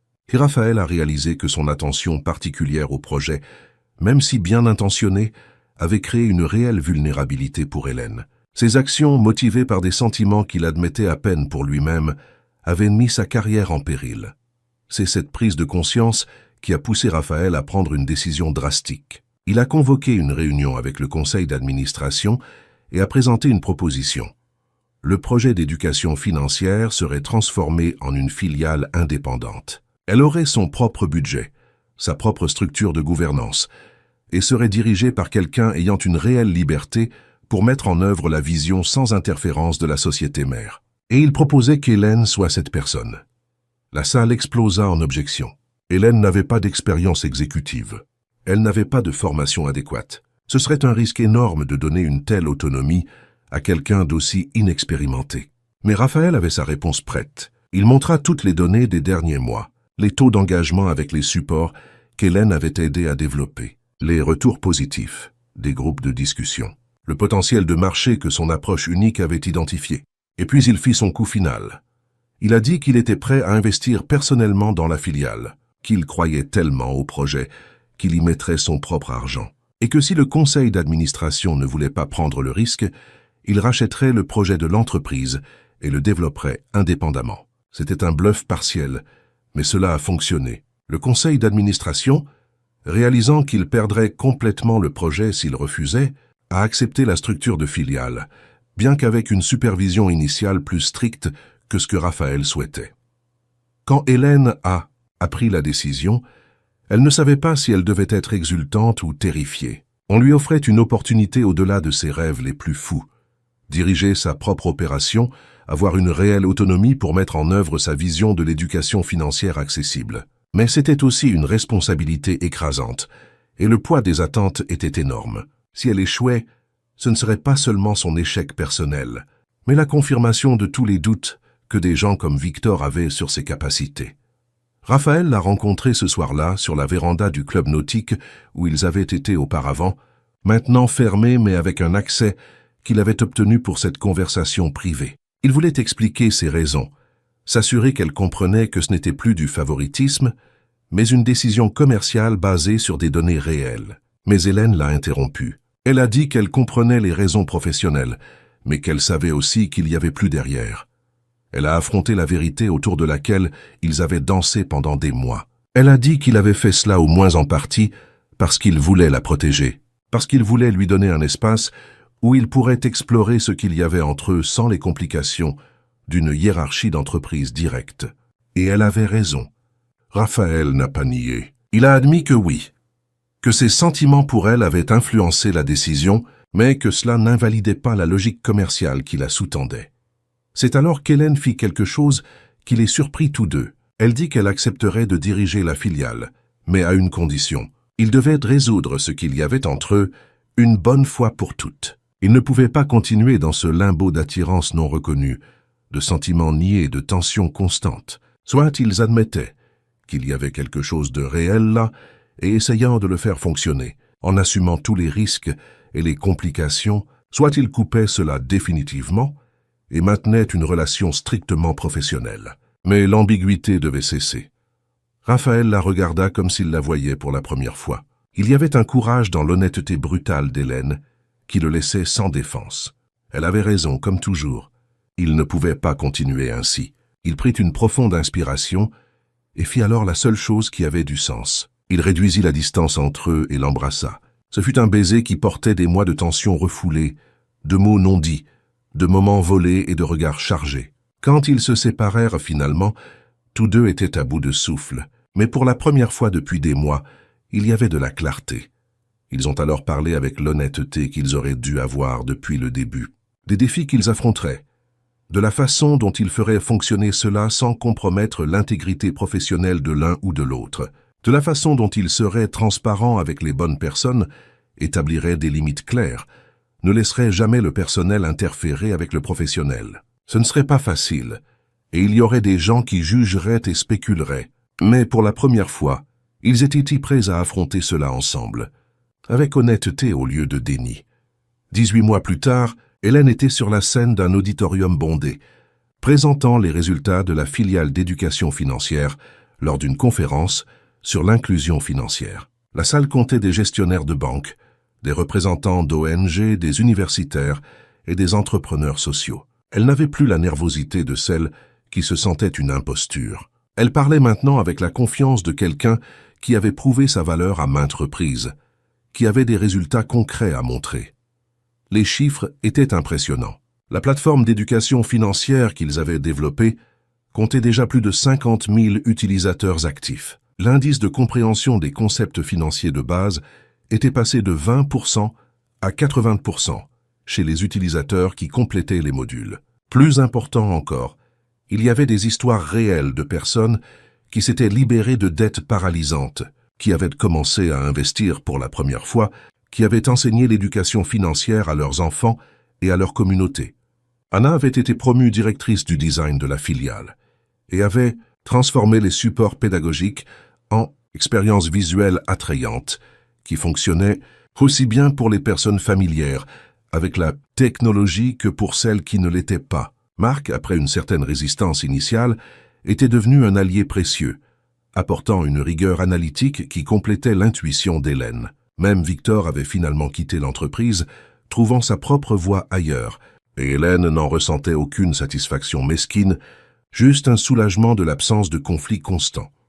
La filiale avait attiré des investissements de fonds à impact social qui voyaient de la valeur tant dans le rendement financier que dans le rendement social. Il s'était étendu au-delà de la côte, ouvrant des opérations dans d'autres capitales, toujours en maintenant la même philosophie. L'éducation financière n'était pas un privilège. C'était un droit qui devait être accessible à tous. Les produits financiers qu'ils offraient étaient conçus avec une transparence radicale, sans petites lettres trompeuses, sans frais cachés, toujours avec l'éducation intégrée au processus. Raphaël regardait depuis le premier rang et la fierté dans ses yeux était indéniable. Leur relation était devenue publique, progressivement et avec prudence. D'abord, ils avaient informé les RH et établi des protocoles clairs sur la séparation des responsabilités professionnelles. Comme Hélène dirigeait désormais une filiale indépendante et rendait compte à un conseil, et non plus directement à Raphaël, les questions de conflit d'intérêts étaient minimisées. Mais même ainsi, ils ont été transparents avec l'équipe, ont affronté les spéculations de front et ont laissé leur travail parler pour eux. Cela n'avait pas été facile. Il y a eu des jugements, des commentaires malveillants, des spéculations sur le fait qu'Hélène méritait réellement sa position ou si c'était juste parce qu'elle était avec Raphaël. Mais avec le temps, à mesure que les résultats de la filiale restaient impressionnants, les voix critiques se sont estompées. Il devenait de plus en plus difficile d'argumenter qu'Hélène était là par favoritisme, alors que 50 000 personnes bénéficiaient de son travail. Personnellement, ils avaient trouvé un équilibre délicat, mais fonctionnel. Ils maintenaient le professionnel et le personnel dans des compartiments séparés, avec des règles claires sur le fait de ne pas discuter des décisions commerciales dans les moments intimes, et vice-versa. Ce ne fut pas toujours parfait. Il y eut des discussions et des ajustements constants, mais le respect mutuel et la communication honnête les guidaient à travers les moments difficiles.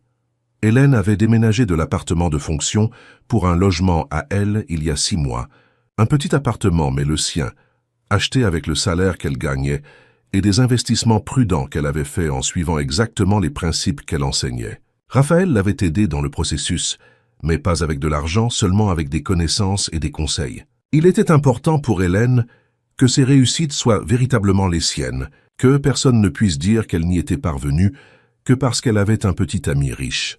Le rêve qu'elle avait partagé avec Raphaël cette nuit-là sur la véranda était en train de se réaliser. La filiale était en négociation pour créer des partenariats avec des mairies, apportant l'éducation financière dans les écoles publiques. Il développait des programmes spécifiques pour les femmes entrepreneurs, pour les réfugiés tentant de reconstruire leur vie en France, pour les jeunes en quête de leur premier emploi.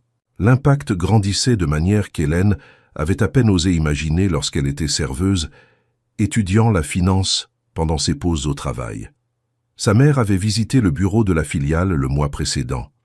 La voir se promener dans cet espace, comprendre le travail qu'Hélène faisait, voir la fierté dans ses yeux, avait été l'un des moments les plus émouvants de la vie d'Hélène. Sa mère, qui avait passé sa vie à travailler dur, sans jamais avoir accès à une éducation financière de qualité, voyait maintenant sa fille diriger une entreprise dédiée exactement à cela. C'était un cercle qui se fermait de manière magnifique.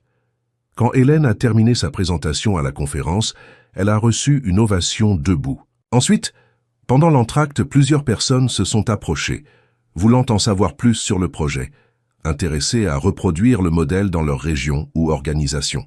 Hélène a distribué des cartes, a fixé des rendez-vous, ressentant cette profonde satisfaction de faire un travail qui comptait vraiment. Raphaël l'attendait à la sortie de l'auditorium. Ils avaient convenu de se promener sur le front de mer, comme ils le faisaient toujours lorsqu'ils avaient besoin de digérer des journées intenses. En marchant, chaussures à la main et pieds dans le sable, ils ont parlé des prochaines étapes, des défis et des opportunités, de la manière d'équilibrer une croissance ambitieuse avec le maintien de la qualité et du but. Mais ils ont aussi parlé de choses simples, de leur projet pour le week-end, du nouveau restaurant qu'ils voulaient essayer, de l'exposition d'art qu'Anna avait recommandée. Car aussi important que soit le travail, ils avaient appris que la vie ne pouvait pas se résumer aux seules réalisations professionnelles. Il fallait laisser de la place à la simplicité, à des moments qui n'avaient ni ordre du jour ni objectif, autre que d'être simplement ensemble. Hélène a repensé à cette nuit au restaurant Lembrun qui semblait s'être déroulée dans une autre vie. La provocation de Raphaël, lui demandant un conseil financier, avait été conçue pour humilier. Mais elle s'était transformée en une étincelle qui avait allumé de profonds changements dans leurs deux vies. Elle avait exposé un angle mort chez Raphaël, lui rappelant un but qu'il avait perdu. Elle avait donné à Hélène une opportunité qui avait complètement changé sa trajectoire. L'histoire n'était pas celle d'un sauvetage où un homme riche sauvait une femme pauvre. Il s'agissait de deux personnes qui s'étaient rencontrées au bon moment, chacune apportant quelque chose d'essentiel dont l'autre avait besoin. Raphaël avait des ressources et une structure, mais avait perdu le contact avec un but réel. Hélène avait un but et une perspective unique, mais il lui manquait les outils pour amplifier son impact. Ensemble, ils avaient créé quelque chose de plus grand que ce que l'un d'eux aurait pu réaliser seul. Alors que le soleil se couchait sur la baie de la côte, peignant le ciel de tons orangés et rosés, Hélène réalisa quelque chose de fondamental. Le succès ne consistait pas à prouver quoi que ce soit à des gens comme Victor. Ce n'était pas une question de validation externe ou de reconnaissance des sceptiques. Il s'agissait de se regarder dans le miroir et de savoir qu'on faisait une réelle différence, qu'on honorait ses valeurs, qu'on utilisait ses talents d'une manière qui comptait. Et à ce moment-là, avec du sable entre les doigts et Raphaël à ses côtés, discutant des plans pour démocratiser encore davantage l'accès aux connaissances financières, Hélène sentait qu'elle avait trouvé exactement cela. Le projet d'éducation financière qui avait commencé par une provocation dans un restaurant élégant était maintenant en train de changer des vies de manière mesurable. Et la relation qui avait commencé par la tension et le déni était maintenant construite sur l'honnêteté et le respect mutuel. Rien de tout cela n'avait été facile. Il y eut des moments de doute, des confrontations difficiles, des sacrifices nécessaires. Mais chaque défi surmonté avait renforcé à la fois le projet et la relation. Cela avait prouvé que lorsque les gens s'engagent sincèrement dans quelque chose de plus grand qu'eux-mêmes, lorsqu'ils choisissent l'intégrité plutôt que les raccourcis, les résultats valent chaque difficulté rencontrée. L'histoire d'Hélène et Raphaël n'était pas un conte de fées où tout se résolvait comme par magie. C'était quelque chose de mieux, c'était réel. C'était une question de travail acharné, de courage à maintenir ses convictions même sous pression, de trouver un équilibre entre l'ambition professionnelle et la connexion humaine. C'était une question d'apprendre que la connaissance et l'opportunité, lorsqu'elles sont combinées à un objectif clair, peuvent réellement transformer non seulement des vies individuelles, mais des systèmes entiers, et que la dignité, lorsqu'elle trouve un espace pour s'épanouir, rapporte des intérêts qu'aucune feuille de calcul ne peut calculer, mais que tout cœur reconnaît immédiatement. Les premiers jours après ce baiser sur la véranda du club nautique furent un étrange mélange de clarté et de confusion.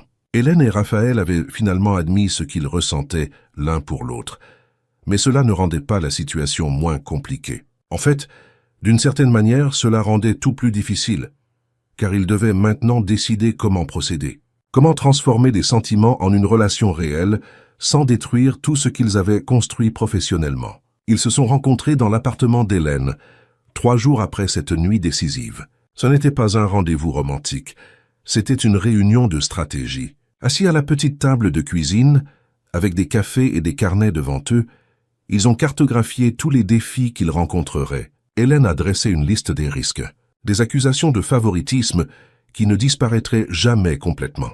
La possibilité que si la relation se terminait mal, sa carrière serait définitivement entachée. Le fait que toute réussite professionnelle de sa part serait attribuée à sa connexion avec lui et non à son propre mérite.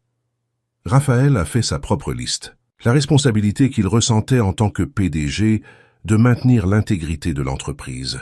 Les implications pour l'entreprise si la relation était mal gérée. Le fait que ses sentiments pour elle pourraient compromettre son jugement dans les décisions commerciales. Quand ils ont mis les deux listes côte à côte, le poids des complications était intimidant. Mais alors Hélène a dit quelque chose qui a changé la perspective des deux. Elle a fait remarquer que la plupart des risques qu'ils avaient énumérés supposaient qu'ils étaient passifs, que les choses leur arriveraient, simplement. Mais et s'ils étaient proactifs? Et s'ils établissaient des règles claires dès le début et les suivaient rigoureusement? Et s'ils étaient plus transparents que quiconque ne s'y attendait, retirant le pouvoir aux spéculations? Raphaël la regarda avec cette expression qui devenait familière, mélange d'admiration et de reconnaissance, qu'elle voyait souvent des angles qu'il manquait. La première règle qu'ils ont établie était une séparation absolue entre le professionnel et le personnel. Pas de conversation de travail dans les moments personnels, et vice-versa. Quand ils seraient au bureau, ils se traiteraient avec la même formalité professionnelle qu'ils avaient toujours eue. Pas de déjeuner ensemble, pas de réunions inutiles, rien qui puisse être interprété comme du favoritisme. En fait, Raphaël devrait être, si possible, plus critique et exigeant envers le travail d'Hélène qu'il ne le serait envers tout autre employé, afin d'éviter même l'apparence de partialité. La deuxième règle concernait la transparence sélective. Ils n'allèrent pas annoncer la relation dans un courriel d'entreprise ou faire de grandes déclarations publiques. Mais lorsqu'on leur poserait directement la question, ils ne mentiraient pas, et ils informaient les bonnes personnes, celles qui avaient besoin de savoir pour des raisons de gouvernance et d'intégrité de l'entreprise. Cela signifiait parler aux ressources humaines, aux membres seniors du conseil d'administration, établir des protocoles formels sur les conflits d'intérêts. La troisième règle concernait la protection de la carrière d'Hélène. Si à un moment donné la relation commençait à lui nuire professionnellement plus qu'à lui, il réévaluerait tout. Raphaël n'accepterait pas qu'Hélène sacrifie ses réussites pour lui. Si nécessaire, il mettrait une fin à la relation personnelle pour préserver la professionnelle. C'était une règle dure mais nécessaire, car tous deux savaient que dans de tels cas, c'était toujours la femme, toujours la personne ayant le moins de pouvoir, qui payait le prix le plus élevé.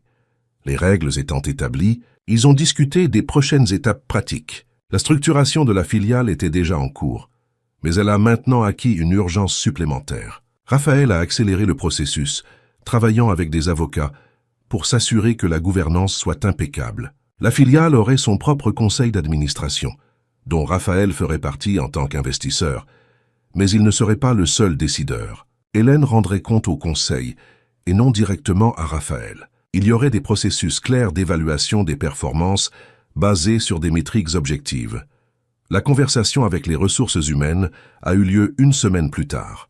La directrice des RH, une femme nommée Rose avec qui Hélène n'avait jamais interagi directement auparavant, les a reçus avec une expression neutre mais alerte. Quand Raphaël a expliqué que lui et Hélène avaient développé une relation personnelle et voulaient en s'assurer que tout soit traité de manière appropriée, Rose n'a pas semblé surprise. Elle a dit avec une franchise professionnelle que les rumeurs existaient déjà, donc au moins maintenant, il y avait de la clarté. Rose a expliqué les protocoles qu'ils devraient suivre. Documentation formelle sur la relation, réaffirmation des politiques de conflit d'intérêts, structuration minutieuse des rapports pour éviter une supervision directe, et une conversation franche sur les réalités, que oui, il y aurait du jugement, que oui, ce serait plus difficile pour Hélène que pour Raphaël, que oui, il devrait être impeccable car tout faux pas serait amplifié. Mais Rose a également dit quelque chose d'important. Elle a dit que les relations se produisaient sur le lieu de travail, et que, lorsqu'elles étaient gérées avec transparence et intégrité, elles n'étaient pas automatiquement problématiques. La partie la plus difficile est venue lorsque le moment est venu d'informer l'équipe du projet. Raphaël a convoqué une réunion, et avec Hélène à ses côtés a expliqué 3 choses. Premièrement, que le projet d'éducation financière était transformé en filiale indépendante. Deuxièmement, qu'Hélène serait la PDG de cette filiale. Et troisièmement, que lui et Hélène étaient en couple, mais que cela n'influencerait pas les décisions professionnelles et qu'ils avaient établi des protocoles rigoureux pour garantir l'intégrité. Le silence qui suivit fut pesant. Anna fut la première à prendre la parole, disant qu'elle appréciait la transparence et qu'elle continuerait à soutenir Hélène dans la nouvelle entreprise. Marc prit plus de temps, traitant l'information, mais finit par dire qu'il espérait que les protocoles seraient réellement suivis et que le succès de la filiale serait mesuré par les résultats et non par les « connections ». Victor, comme on pouvait s'y attendre, devint rouge de colère contenue, mais ne dit rien, se contentant de noter quelque chose dans son carnet avec une force excessive. Dans les jours qui ont suivi, Hélène a senti le poids du contrôle augmenter exponentiellement. Chaque décision qu'elle prenait était analysée non seulement pour son mérite, mais pour la motivation présumée derrière elle. Quand elle a choisi Anna pour être directrice du design de la nouvelle filiale, il y a eu des murmures sur le favoritisme, ignorant complètement qu'Anna était objectivement la meilleure personne pour le poste et travaillait déjà sur le projet. Quand elle a établi des salaires compétitifs pour l'équipe de la filiale, il y a eu des insinuations selon lesquelles elle utilisait l'argent de Raphaël pour acheter la loyauté.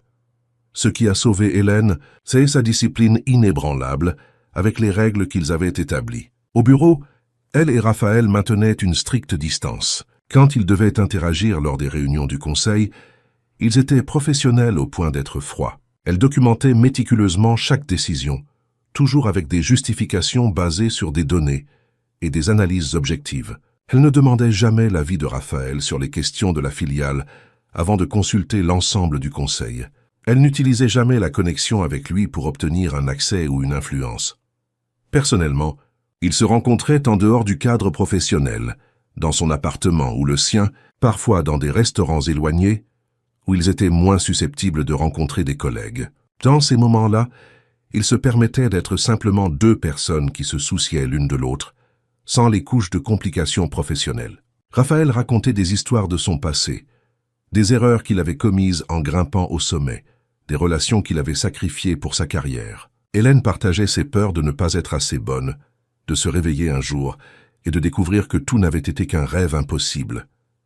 Mais ils partageaient aussi des moments simples. Ils cuisinaient ensemble, Raphaël découvrant qu'il avait un talent surprenant pour les pâtes italiennes, Hélène révélant qu'elle faisait un risotto exceptionnel. Ils regardaient des films, discutant ensuite des thèmes et des personnages. Ils se promenaient sur la plage à l'aube, quand la ville dormait encore et qu'ils pouvaient être anonymes. C'est dans ces moments que la relation se solidifiait vraiment, quand ils se prouvaient à eux-mêmes qu'il y avait une substance réelle là, pas seulement une attirance ou un projet partagé.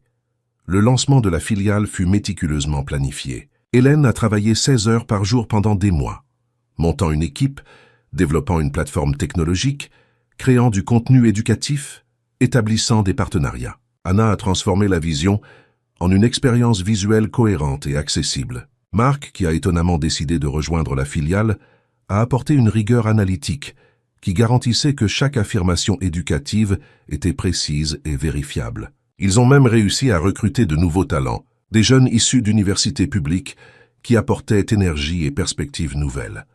La plateforme qu'ils ont construite était différente de tout ce qui existait sur le marché. Au lieu de commencer par essayer de vendre des produits financiers, elle commençait par une véritable éducation. Des modules courts et engageants sur des concepts de base. Qu'est-ce que l'inflation et comment elle affecte votre argent? Comment les intérêts composés fonctionnent? Pour ou contre vous? Quelle est la différence entre une bonne et une mauvaise dette? Chaque module était testé avec de vrais utilisateurs, des personnes qui n'avaient jamais eu d'éducation financière formelle, et affiné jusqu'à ce que le taux de compréhension soit supérieur à 80%. Ce n'est qu'après les modules éducatifs que la plateforme proposait des produits financiers, et même là, avec une transparence radicale. Chaque produit était accompagné d'une explication claire des risques, de simulations montrant différents scénarios, d'alertes sur ce qui pouvait mal tourner. Pas de langage confus ou de petites lignes, pas de frais cachés ou de conditions obscures. La philosophie était simple. Un client éduqué qui comprend ce qu'il fait est meilleur pour tout le monde à long terme qu'un client trompé qui finit par se sentir lésé et part. Le scepticisme initial quant à la viabilité économique du modèle commença à s'estomper lorsque les chiffres commencèrent à arriver. Le taux de rétention des utilisateurs était étonnamment élevé, car les gens sentaient qu'il y avait enfin quelqu'un qui parlait leur langue, expliquant des choses qui avaient toujours semblé mystérieuses. Le taux de défaut de paiement était inférieur à la moyenne du marché, car les utilisateurs éduqués prenaient des décisions plus réalistes sur ce qu'ils pouvaient se permettre.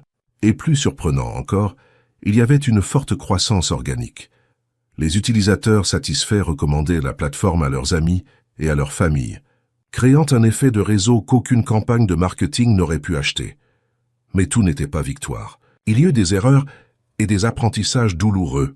L'un des modules, éducatif sur les investissements en actions, fut mal, interprété par certains utilisateurs qui investirent de l'argent qu'ils ne pouvaient pas perdre et qui blâmèrent ensuite la plateforme lorsque le marché chuta.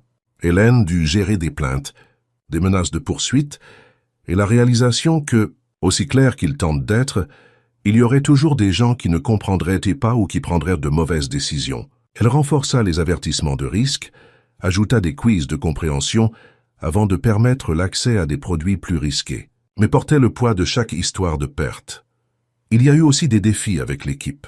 Recruter les bonnes personnes était difficile. Ils avaient besoin de gens qui comprenaient à la fois la finance et la communication accessible, qui avaient à la fois la rigueur technique et une empathie sincère pour le public. Certains des employés n'ont pas fonctionné, apportant une mentalité de banque traditionnelle qui était en conflit avec la philosophie de la filiale. Hélène a dû apprendre à licencier, l'une des parties les plus difficiles du leadership, ayant des conversations difficiles avec des personnes qui n'étaient pas alignées avec la vision.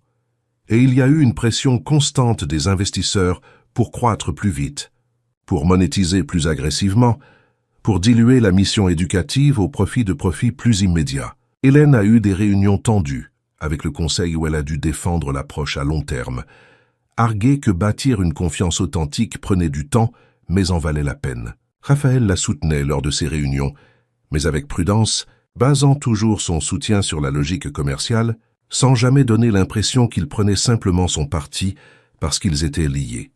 Le moment décisif pour la filiale est venu 8 mois après le lancement, lorsque Hélène a reçu un appel téléphonique qui allait changer la trajectoire du projet. C'était du secrétariat de l'éducation d'une commune de taille moyenne dans l'arrière-pays provençal. Ils avaient testé les supports pédagogiques de la plateforme auprès d'enseignants et d'élèves du secondaire, et les résultats étaient surprenants. Des jeunes qui auparavant n'avaient aucun intérêt pour la finance étaient engagés, posaient des questions intelligentes, commençaient à planifier leurs premiers investissements. Le secrétariat souhaitait discuter d'un partenariat pour mettre en œuvre l'éducation financière dans les écoles publiques de la commune. Hélène a présenté la proposition au conseil avec un mélange d'enthousiasme et de prudence. C'était exactement le type d'impact social qu'elle rêvait de créer, mais cela représentait aussi un défi opérationnel significatif. Adapter les matériaux à l'environnement scolaire, former les enseignants, garantir la qualité de la mise en œuvre, tout cela exigerait des ressources et des capacités que la filiale était encore en train de construire. Raphaël, maintenant, maintenait sa posture de questionnement constructif qu'il avait adoptée lors des réunions du conseil, posant des questions difficiles sur la faisabilité et le retour sur investissement.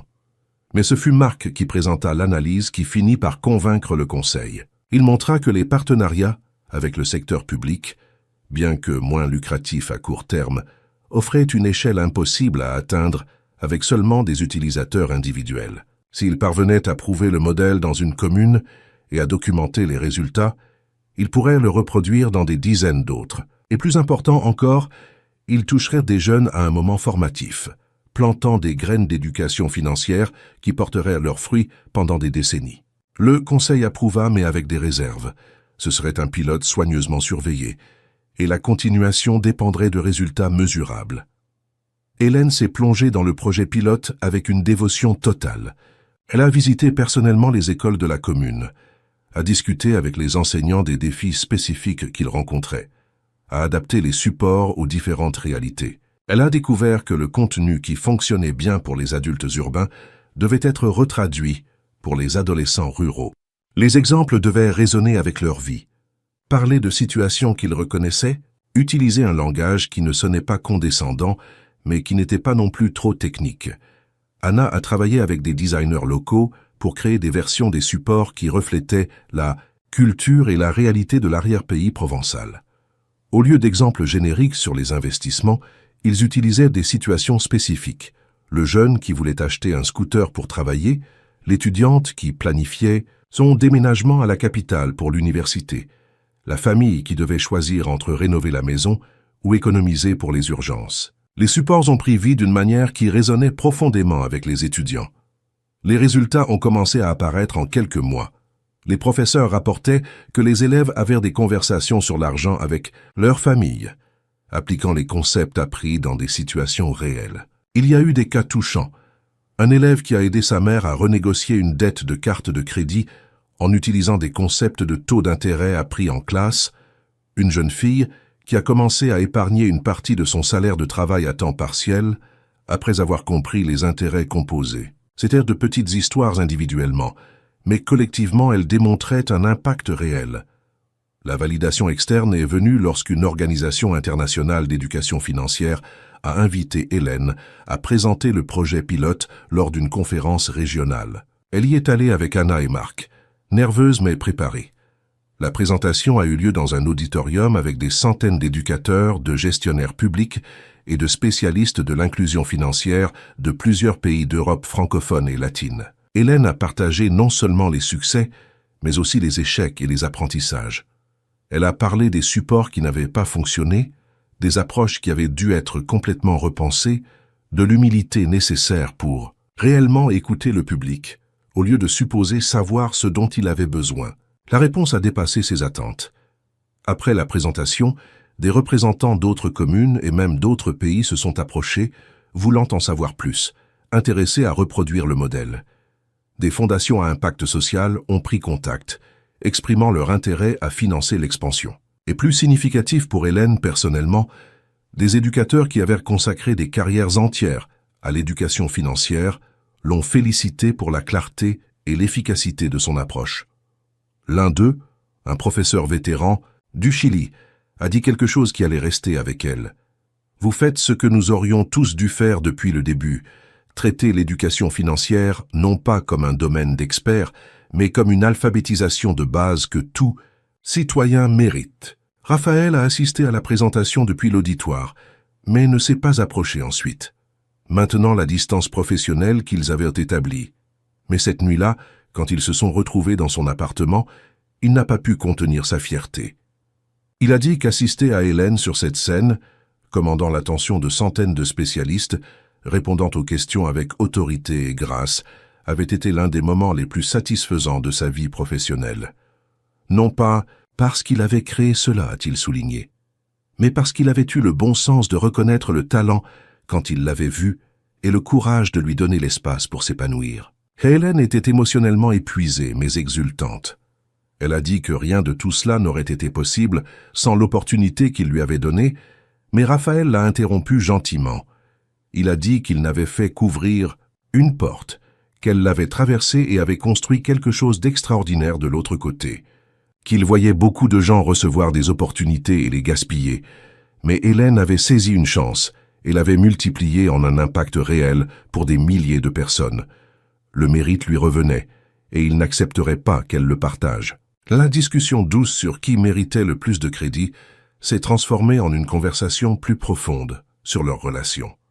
Cela faisait presque 1 an depuis ce baiser sur la véranda, et pendant tout ce temps, ils avaient été méticuleux pour maintenir une séparation entre le professionnel et le personnel. Mais maintenant, avec la filiale établie et prouvant sa valeur indépendamment, avec Hélène ayant acquis sa propre crédibilité dans le domaine, il commençait à sembler qu'il pourrait peut-être assouplir un peu la rigidité des protocoles. Raphaël a admis que la distance forcée avait été plus difficile qu'il ne l'avait anticipé, qu'il y avait eu des moments lors des réunions du conseil où il voulait simplement la toucher, des moments où elle présentait quelque chose de brillant, et il devait contrôler l'impulsion de montrer la fierté qu'il ressentait. Que maintenir constamment le masque professionnel était épuisant, d'une manière qu'il n'attendait pas.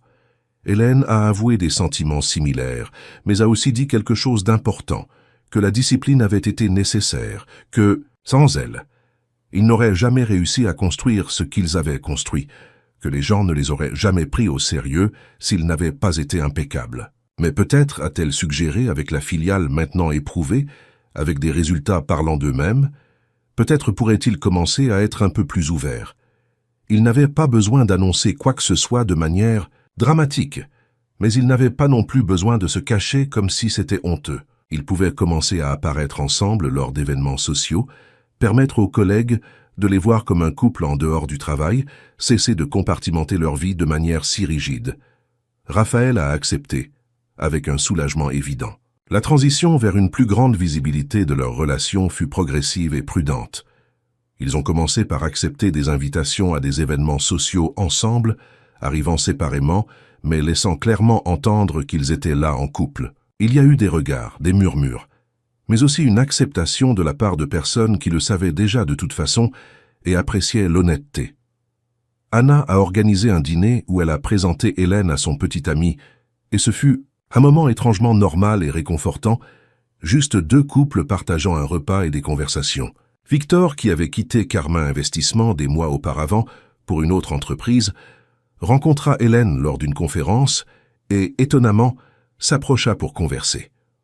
Ce n'était pas exactement des excuses, mais il y eut une reconnaissance inconfortable qu'il avait agi par ressentiment et non par principe. Il dit qu'il était impressionné par ce qu'elle avait construit et que peut-être, juste peut-être, il avait sous-estimé ses capacités. Hélène accepta le geste pour ce qu'il était, sans rancune, mais aussi sans naïveté. Certains ponts brûlés restèrent brûlés, mais au moins il n'y avait plus d'hostilité active. Le plus grand défi restait la mère d'Hélène. Elle était fière du succès de sa fille, mais profondément préoccupée par la relation avec Raphaël. Elle venait d'une génération et d'une classe où les différences de pouvoir et de ressources étaient une barrière infranchissable, où les histoires de femmes pauvres se liant à des hommes riches se terminaient rarement bien. Lors d'une visite particulièrement difficile, la mère d'Hélène a exprimé ses préoccupations avec une franchise douloureuse. Hélène a essayé d'expliquer que la situation était différente, qu'elle avait sa propre carrière et son indépendance, que Raphaël la respectait et la soutenait sans chercher à la contrôler. Mais sa mère, avec la sagesse née de décennies d'expériences difficiles, a dit qu'elle espérait que c'était vrai, mais qu'Hélène devait toujours maintenir sa propre base, qu'elle ne devrait jamais dépendre de lui financièrement ou émotionnellement, qu'elle devrait toujours avoir son propre chemin. C'était un conseil né de l'amour et de la peur, et Hélène l'a prise au sérieux. C'est cette conversation qui a poussé Hélène à prendre une décision importante. Elle vivait dans le petit appartement qu'elle louait, mais elle voulait quelque chose à elle, quelque chose qui soit indéniablement sien. Raphaël a proposé d'aider avec l'apport ou même d'acheter un bien immobilier pour elle, mais Hélène a refusé fermement. Elle a dit qu'elle devait faire cela seule, avec l'argent qu'elle avait gagné par son propre travail. Il lui a fallu 6 mois de plus pour épargner et investir soigneusement, en appliquant exactement les principes qu'elle enseignait sur la plateforme, mais finalement elle a réussi à avoir l'apport pour un appartement modeste, mais à elle. Le jour où elle a signé l'acte de propriété fut émotionnel d'une manière qu'elle n'avait pas anticipée. Il ne s'agissait pas seulement de posséder une propriété, mais de se prouver à elle-même qu'elle avait construit quelque chose de solide. Que peu importe ce qui arriverait à la relation, peu importe ce qui arriverait au travail, elle avait sa propre base. Quand elle a montré les clés à Raphaël, il a immédiatement compris la signification plus profonde. Il l'a serré dans ses bras et a dit que c'était plus important que toute réussite professionnelle, car c'était la manifestation physique de son indépendance et de sa force. La filiale continuait de croître. D'autres communes ont pris contact, souhaitant mettre en œuvre des programmes éducatifs. Des partenariats corporatifs ont commencé à émerger, des entreprises voulant offrir l'éducation financière comme avantage à leurs employés. Il y avait même un intérêt international, des organisations voulant adapter le modèle pour d'autres pays. Hélène a dû apprendre à déléguer, à faire confiance à l'équipe qu'elle avait construite pour exécuter la vision même sans son implication directe dans chaque détail. Marc a assumé davantage de responsabilités opérationnelles, se révélant un leader compétent lorsqu'il ne se battait pas pour son territoire. Anna a élargi l'équipe de design, attirant de nouveaux talents qui insufflaient une créativité fraîche dans les supports. La filiale n'était plus seulement le projet d'Hélène, c'était une véritable organisation, avec de multiples personnes talentueuses qui y contribuaient. C'était à la fois libérateur et effrayant pour elle de lâcher le contrôle, mais aussi de voir la vision prendre vie d'une manière qu'elle seule n'aurait jamais pu réaliser. Il y eut un moment particulièrement significatif, lorsque la filiale a reçu une reconnaissance formelle en tant qu'entreprise d'impact social certifiée. Il ne s'agissait pas seulement de prestige, bien que cela compte, mais de la validation qu'il remplissait réellement une mission sociale tout en maintenant une viabilité économique. Le certificat représentait l'équilibre délicat qu'Hélène avait toujours défendu, la preuve qu'il n'était pas nécessaire de choisir entre faire le bien et faire de l'argent, qu'il était possible de faire les deux, lorsque les valeurs étaient justes dès le départ. Raphaël a demandé Hélène en mariage un soir ordinaire, sans fanfare ni grande production. Ils étaient chez elle, cuisinant ensemble, quand il a simplement dit qu'il voulait passer le reste de sa vie à faire exactement cela, des moments simples avec elle. Hélène a été complètement surprise, mais sa réponse a été un oui immédiat. Non pas parce qu'elle avait besoin du mariage pour valider la relation, mais parce qu'elle voulait cet engagement, cette déclaration qu'ils construisaient un avenir ensemble.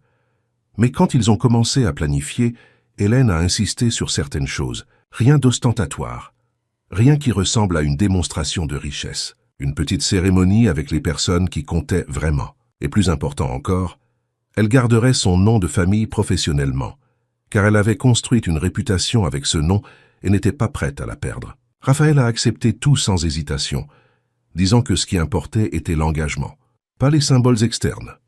Le mariage a eu lieu sur la plage à l'aube, avec seulement la famille proche et les amis intimes présents. Anna était demoiselle d'honneur, parlant dans son discours de la façon dont elle avait été témoin du parcours d'Hélène depuis les premiers jours difficiles au bureau jusqu'à devenir une leader respectée.